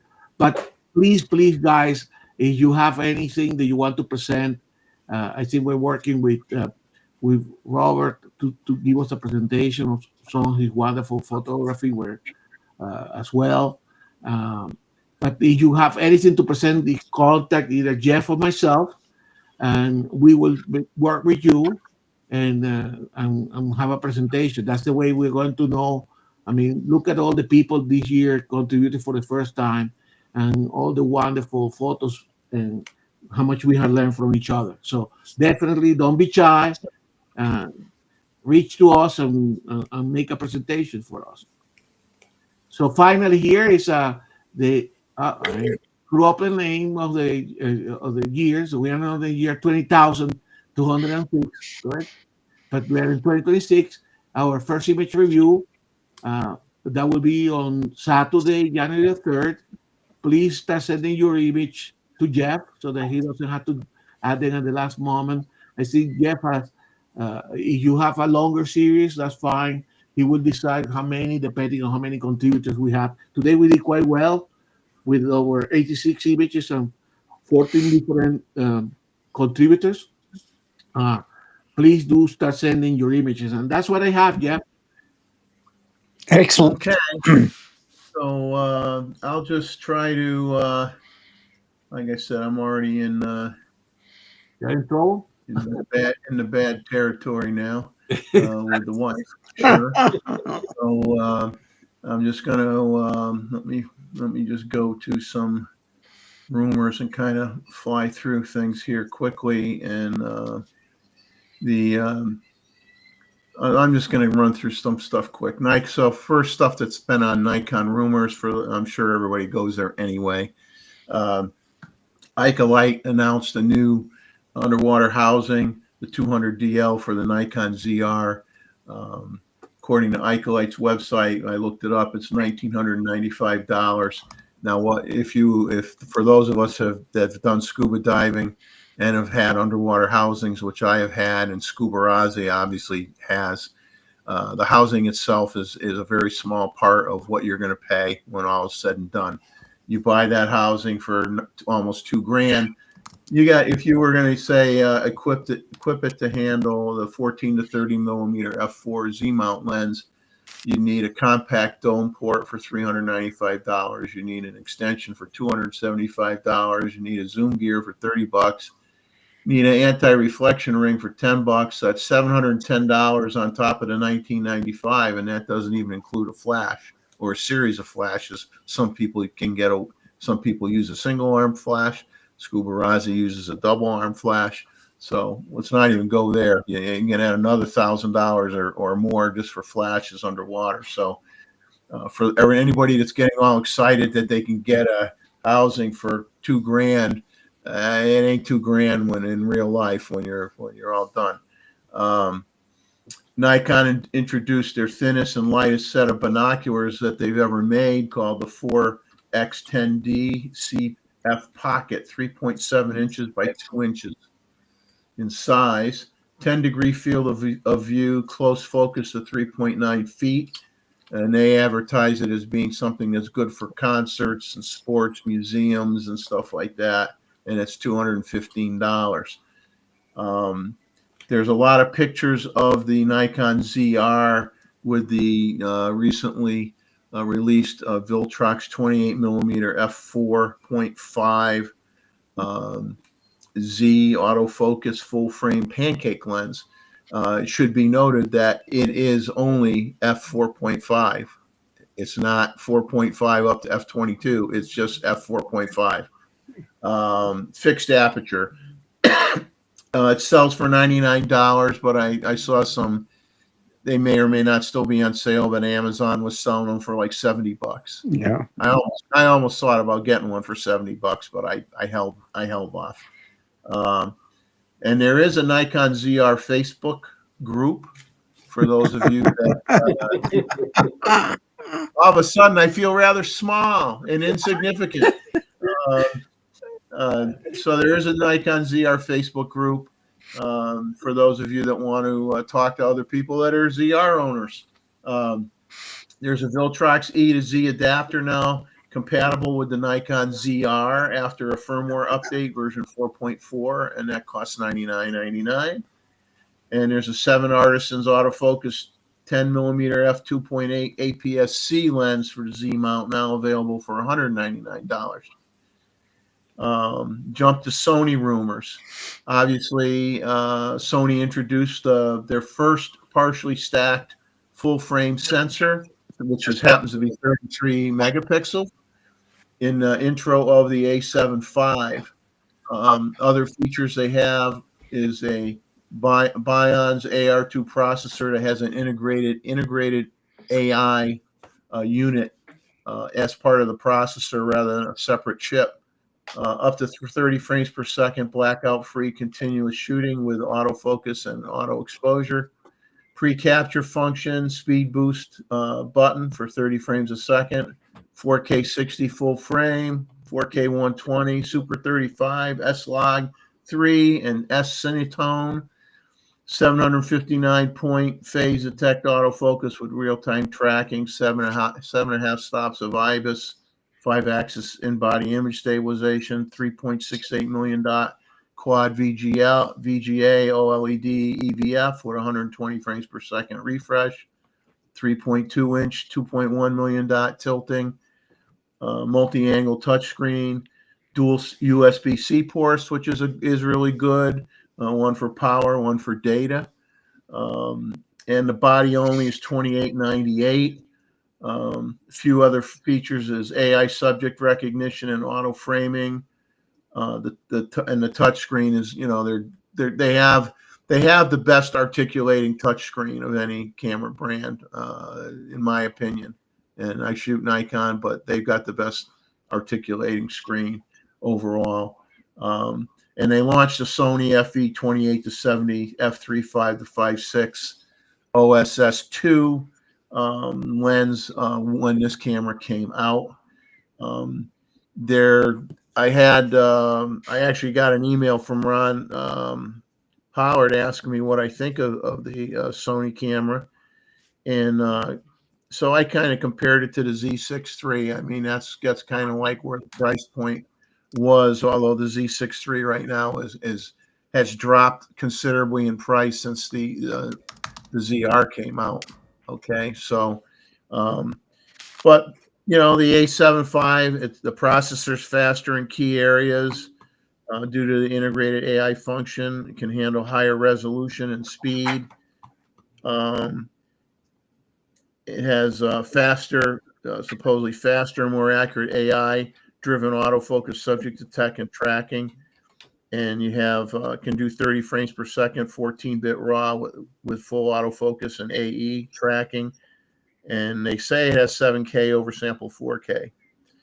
Faster sensor readout speeds, pre-capture. And it's $28.99 versus $20.96. But there are advantages to the Z6 III as well. Overall, better video specs, a better EVF than what's in the Sony. Let's see that Sony. What gets Sony confuses the hell out of me. They got so many. For some people, they're probably thrilled about it. They got so many models to choose from, but it also gets very confusing because they'll come out with a camera and it'll have the EVF from an A7 III, and it'll have a sensor from a different camera, and it's kind of like it gets confusing. Their cameras, I'm not gonna badmouth the cameras. I mean, when I wrote to Ron, and I not going to get into more of a comparison between the Z6 III and the A7 V, but there are areas where the Sony, you could say, is better, and it should be in some respects. It's a brand new camera. Okay, the Z6 III really isn't brand new anymore, but there's still a lot of features on the Z6 III that are better than the Sony. So it really comes down to what you shoot and what you want, and ergonomics, which I always harp on, that some people boo and piss at me and say, yeah, ergonomics don't mean nothing. Well, shoot for 4 or 5 hours straight, and then you tell me if ergonomics doesn't matter anymore. But that's an individual preference, because one person has a little hand, one person has a hand like meat hooks, and one camera is going to work for one guy, and it's definitely not going to work for the other guy. So all this stuff is things that you as an individual have to decide. What feels good in my hand, how the buttons are laid out. Can I get to what I use most often easily without having to take my eye off the viewfinder when I'm trying to capture an image? There's a million things you could sit there and think about, and every brand has their niches, and every brand has certain group of people like certain features in that brand. There's nothing wrong with that, because the bottom line is you're doing the photography for you. Shoot with what you want. Okay, we may collectively on this channel have leaned into the Nikon camp, but as you can see behind me, I mean, I've got a lot of cameras that don't have an N on the front of them. Okay, so it's not like I've never shot anything other than a Nikon. Matter of fact, most of my life I didn't shoot Nikon because I couldn't afford it. Simply put. But this is a good reminder for the people on the December 20 show that we're going to talk about what we would like to see in the newer camera, correct? I mean, we hopefully next year we will start seeing new Nikon cameras, correct? Now that the other manufacturers have leapfrog Nikon, let's see find out what they bring us, correct? Yeah. And not only on the hardware side, but also the firmware, correct? Now jumping quickly through Canon and Fuji, and then we'll see if anybody's got any questions here in the chat. I don't know if people have been using QQQ during the night or not, but one question from Rakesh asking how is the Viltrox E to Z adapter, and see mixed review. I don't know what if you guys. Yeah, I've seen mixed reviews as well, Yeah. so I don't. Yeah, the Megadap one is the newest one is the Z Plus. It's the Plus, so you can put another adapter onto that adapter and use Canon lenses, EF lenses. So, it's funny that they don't put the firmware update on the older one. You have to get a new adapter to fix with the newer lenses. So. Yeah, it's just do your research because there's so many brands out there, and go to the websites for whatever camera store that you buy from, because they're going to have people's reviews that have bought the product, and I mean, my friend Bob just bought some extension tubes. And I gave him a bunch of options with different brands of extension tubes, and then he did some homework too. And he says, well, such and such that I thought I was going to get ends up being that most people are saying they're really, really crappy. They're not made well, so on and so forth. So you don't hold off on being quick to the draw to buy certain things without doing your homework, because then you usually pay the price for it. Do your homework from different sources, and don't just go by and I'm saying this, and I have a YouTube channel, but don't just buy everything people say on YouTube either. A lot of people are sponsored by camera companies. A lot of people are they're not going to say bad about a certain camera, no matter whether it's bad or not. They're not going to say it's bad. They can't afford to do that. If you're gonna listen to people, that you want to get a more honest opinion on it, you get somebody who isn't affiliated with anybody and isn't making any money and isn't getting the camera for free. You listen to somebody who bought the camera with their own money, and they can tell you how it worked for them. That's my opinion. So what was the issue with that Viltrox adapter? Is bad quality, or it doesn't allow to autofocus? What is the issue? I think it was the focusing and stuff. It worked on some lenses. It didn't work on the others. Okay. Now, jumping to Canon, I'm just going to rattle off some titles of articles that they have in there that may be of interest to you, and you can go to the Canon Rumors website and read more about it. They got an article called "The Canon R5 Mark III High ISO and Dynamic Range, Good but Not Class Leading." They got another one, "What's Next from Canon? Is a holy trinity of f2.8 STM zoom lenses on the market? Is a new flagship level camera coming from Canon?" So those are some of the headline topics on the Canon Rumors website, some that you may want to check out.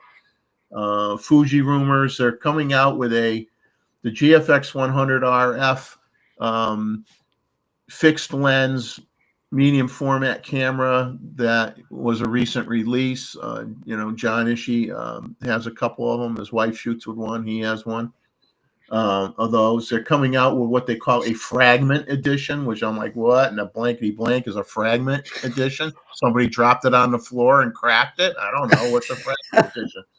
So it's a limited release anyway, and it's really just a design thing. Okay, they got someone that's got a high, deep black gloss look to the black finish on the camera, polished to a sparkling sheen. You could see yourself from a mile away. Your reflection shows or whatever. Uh, and it's all about material and polish and shine and some different logo and stuff like that. But the product adopts a design that blends into the street scene while being high quality. That's one of the comments. You can enjoy overwhelming image quality in various shooting scenes. It's the design is the fragment design is a design project presided over by Hiroshi Fujiwara, while crossing diverse cultures such as fashion, music, and art. Who cares? It's a camera.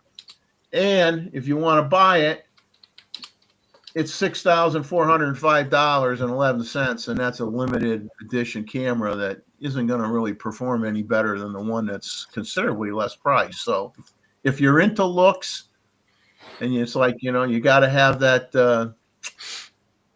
Rolex watch. You can't live with a Tag Heuer. Not good enough. Go for it. Spend your $6,405. They're saying after many lies, apparently, this is from the rumor site itself, the XT6 will be launched the second half of 2026. There was an article stating the XT5 is totally unsuitable for wildlife photography, can't focus on anything faster than a snail. Not my words. Read the article on Fuji Rumors. And let's add a little fun to Fuji. Fuji, I love the Fuji Rumors channel because they have fun stuff on there too,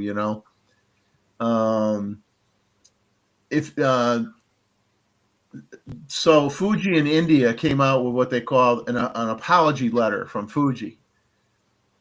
They said, it's come to our attention that a few of our Fujifilm users have encountered some unexpected complications after buying cameras from the X and GFX series. And they said, apparently life behind the viewfinder of a Fujifilm has led to the following problems. Family and friends have started complaining that just a quick walk to the market now turns into a multi-hour, golden hour photo session. Strangers on the street keep stopping to ask about that beautiful vintage film camera, only to be confused when you say it's digital. Weekend plans have been replaced by spontaneous photo walks. Some owners admit to just sitting on their sofa, holding their camera and clicking the tactile dials, even when it's turned off, just to enjoy the feel. And a few have reported spending hours admiring their straight out of camera images, often forgetting to even open their editing software. We sincerely apologize for making photography this awesome. Sincerely, Fujifilm India. So I think I'm going to call it quits there. I got a few more things, but interesting thing is Fuji apparently is having a problem with their XE5 strap attachment area, similar to what Nikon had, where the lugs are getting loose on their camera. Small percentage, but people get so upset about stuff, and I get it. You spent thousands and thousands of dollars for a camera, and when you have something that isn't perfect, you're going to get torqued up. But when you think about how complicated cameras are now compared to what cameras were back in 1960, there's a lot more things that can go wrong. And to me, it's like, yeah, it's unsettling when something isn't perfect. But at the same time, I think the most important thing is how the company responds to the problem. Do they try to cover it up and say there isn't a problem? Or do they come right out and say, yep, we recognize we have an issue. We're going to address it. Here's what we're going to do. And you do what you say you're going to do, and you do it as fast as you can.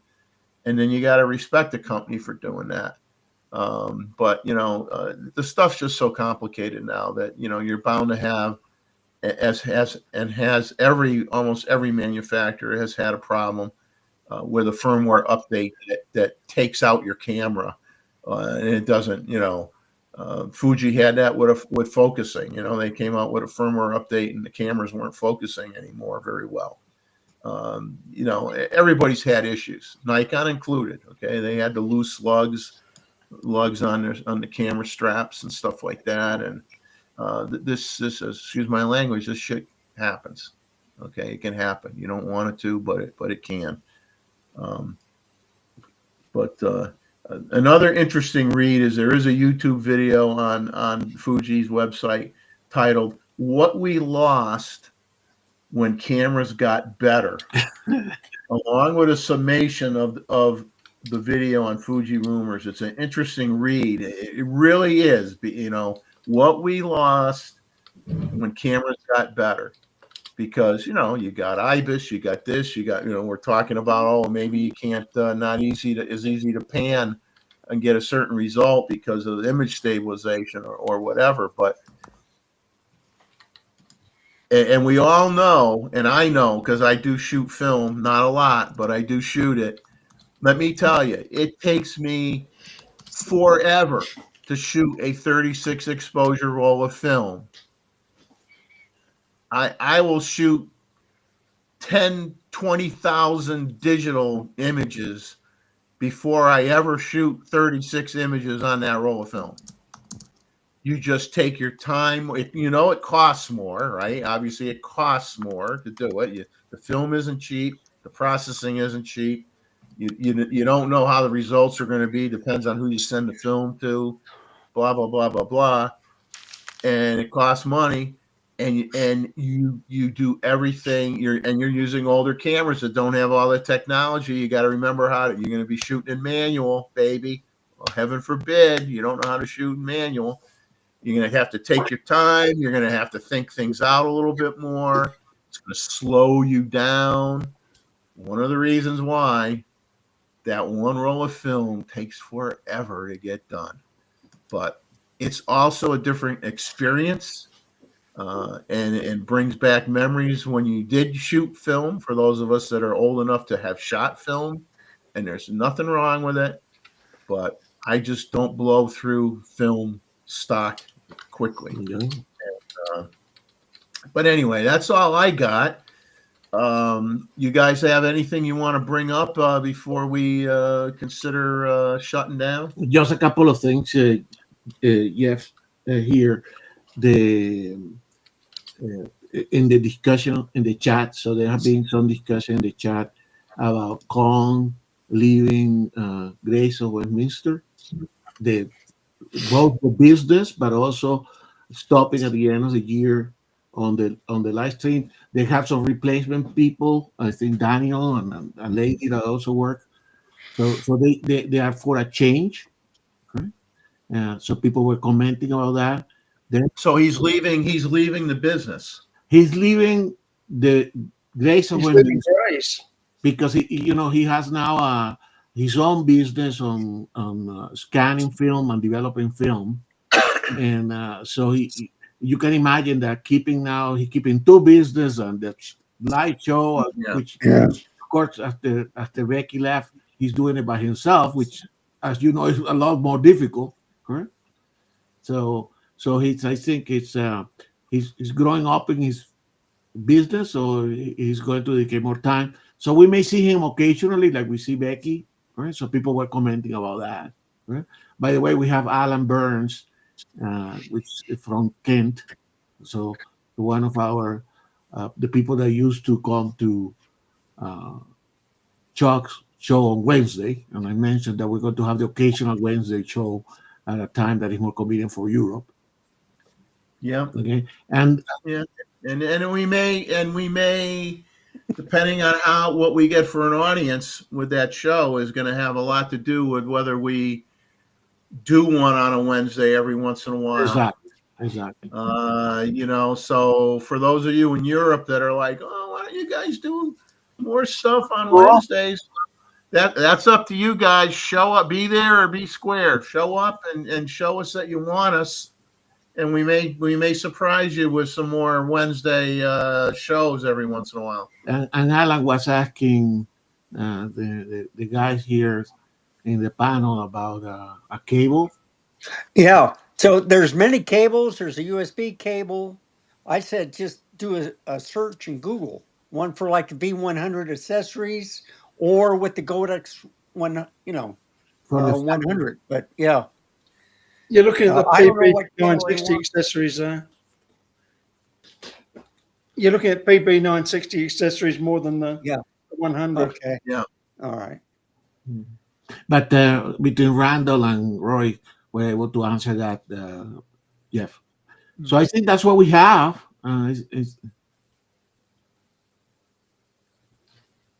So nothing more from me. So just as I said, December the 20th, right?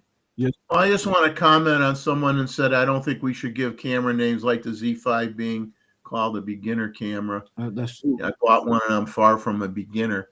Well, what we're saying is that I'm thinking more the Z5 II, okay, Oh, yes. has the capabilities now where a lot of stuff from the higher end cameras, the Z9, the Z8, the ZF, a lot of that technology has been, which is what you expect, is flowing down to the lower price point cameras. And the point I was trying to make when I mentioned the Z5 II is a great beginner's camera.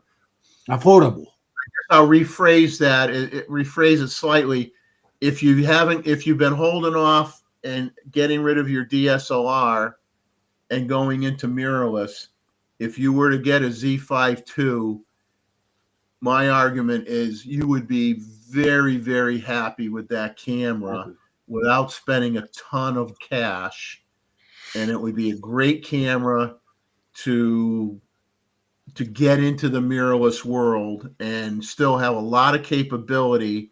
And then from there, you could, especially if you didn't have a super high-end DSLR, I mean, from there, you could then advance into the higher level cameras if you feel that camera doesn't satisfy you as your skills get better and improve. It's a really good. I mean, if I didn't have the Z9 and I got a Z9, a Z8, and a ZF. I don't need any more bodies for me personally. But my friend Bob bought a Z5 II, and I'll tell you, if I didn't have 3 bodies, I'd buy a Z5 II. I wouldn't have a problem. And we saw today in the image review Kubarasi, who has a Z9, correct? He uses the C5 II. He loves it because it's a crop sensor. Well, I think he has a Z50. Yeah, Z52 is the crop. Z52, which is the crop sensor version, with and he gets great. You can't complain about any pictures that guy's sending you. So anyway, that's good. But anyway, thank everybody for contributing. Thanks for watching. We do have one more show for this year in 2 weeks' time. The third Saturday of the month, 9 p.m. Eastern Standard Time, where you're gonna, Gustavo already talked about the upcoming what's coming up down the road, but that's when that's the last show for 2025. And then as we get into 2026, we'll have a photo review. We'll have that special January 14th show on a Wednesday. And then, we'll have the show on the third Saturday of the month in January. And we'll try to keep things going. But, for the handful of people that sometimes write to me or leave a comment, well, I wish you did this. I wish you did that. I wish the pictures were different or whatever. We listen. This channel is about you guys. Exactly. Okay. So if you got a complaint like that, then you have to participate. If you participate, we can change. We are always trying to evolve the show. Exactly.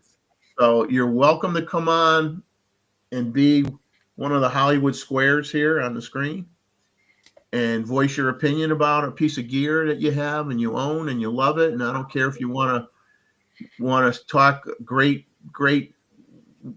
loving thoughts about a Fuji camera you own or a Sony camera you own. Fine, come on and do it. No problem. we're not sitting here shoving Nikon down your throat.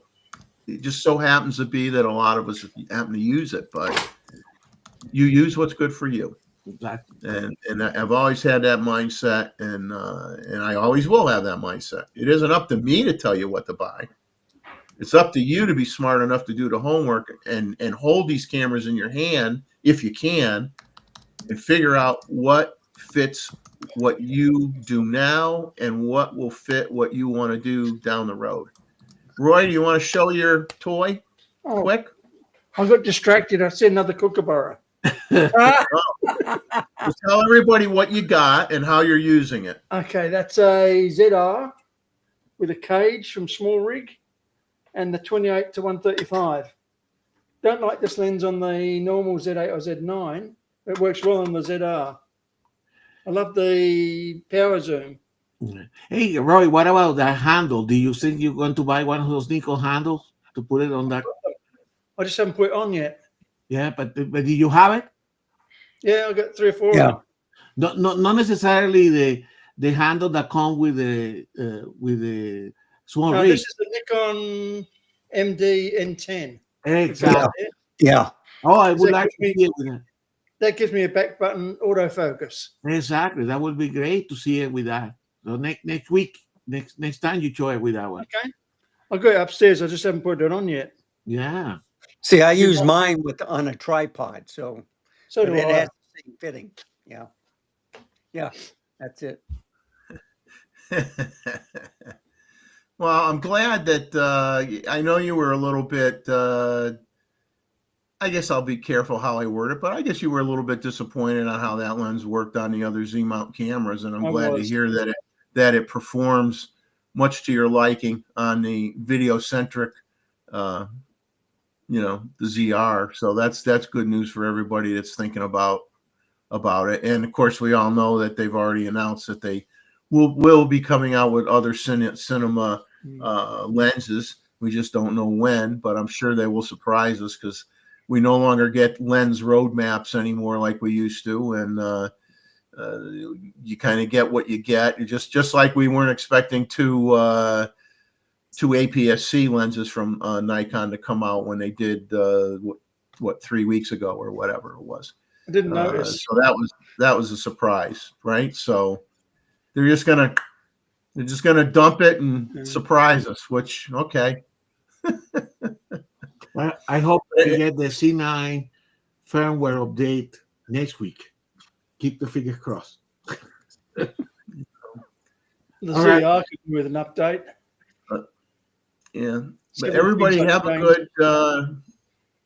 Let's see. Will we? The 20th of December is our next, just before 20th of Christmas. December. Okay, just before. I was just trying to use my tired brain to figure out if it was before Christmas or not, and it is. So we'll wish you a Merry Christmas on that show. But hopefully, if you are traveling beforehand to visit family or whatever, and at least in the States anywhere, there's a lot of snow in certain parts of the country. Things have gotten pretty dangerous. So either if you're driving, be really safe, and if you're flying, have a lot of patience because we know how that's worked out lately. And wish you well. Thank you for coming, and let the guys say good night, and we'll call it a night. Good night. Good night. Good night. Yellow snow. Yeah, no snow where Roy is. No snow here. They just get falling kangaroos that come down from the sky, but they don't get snow.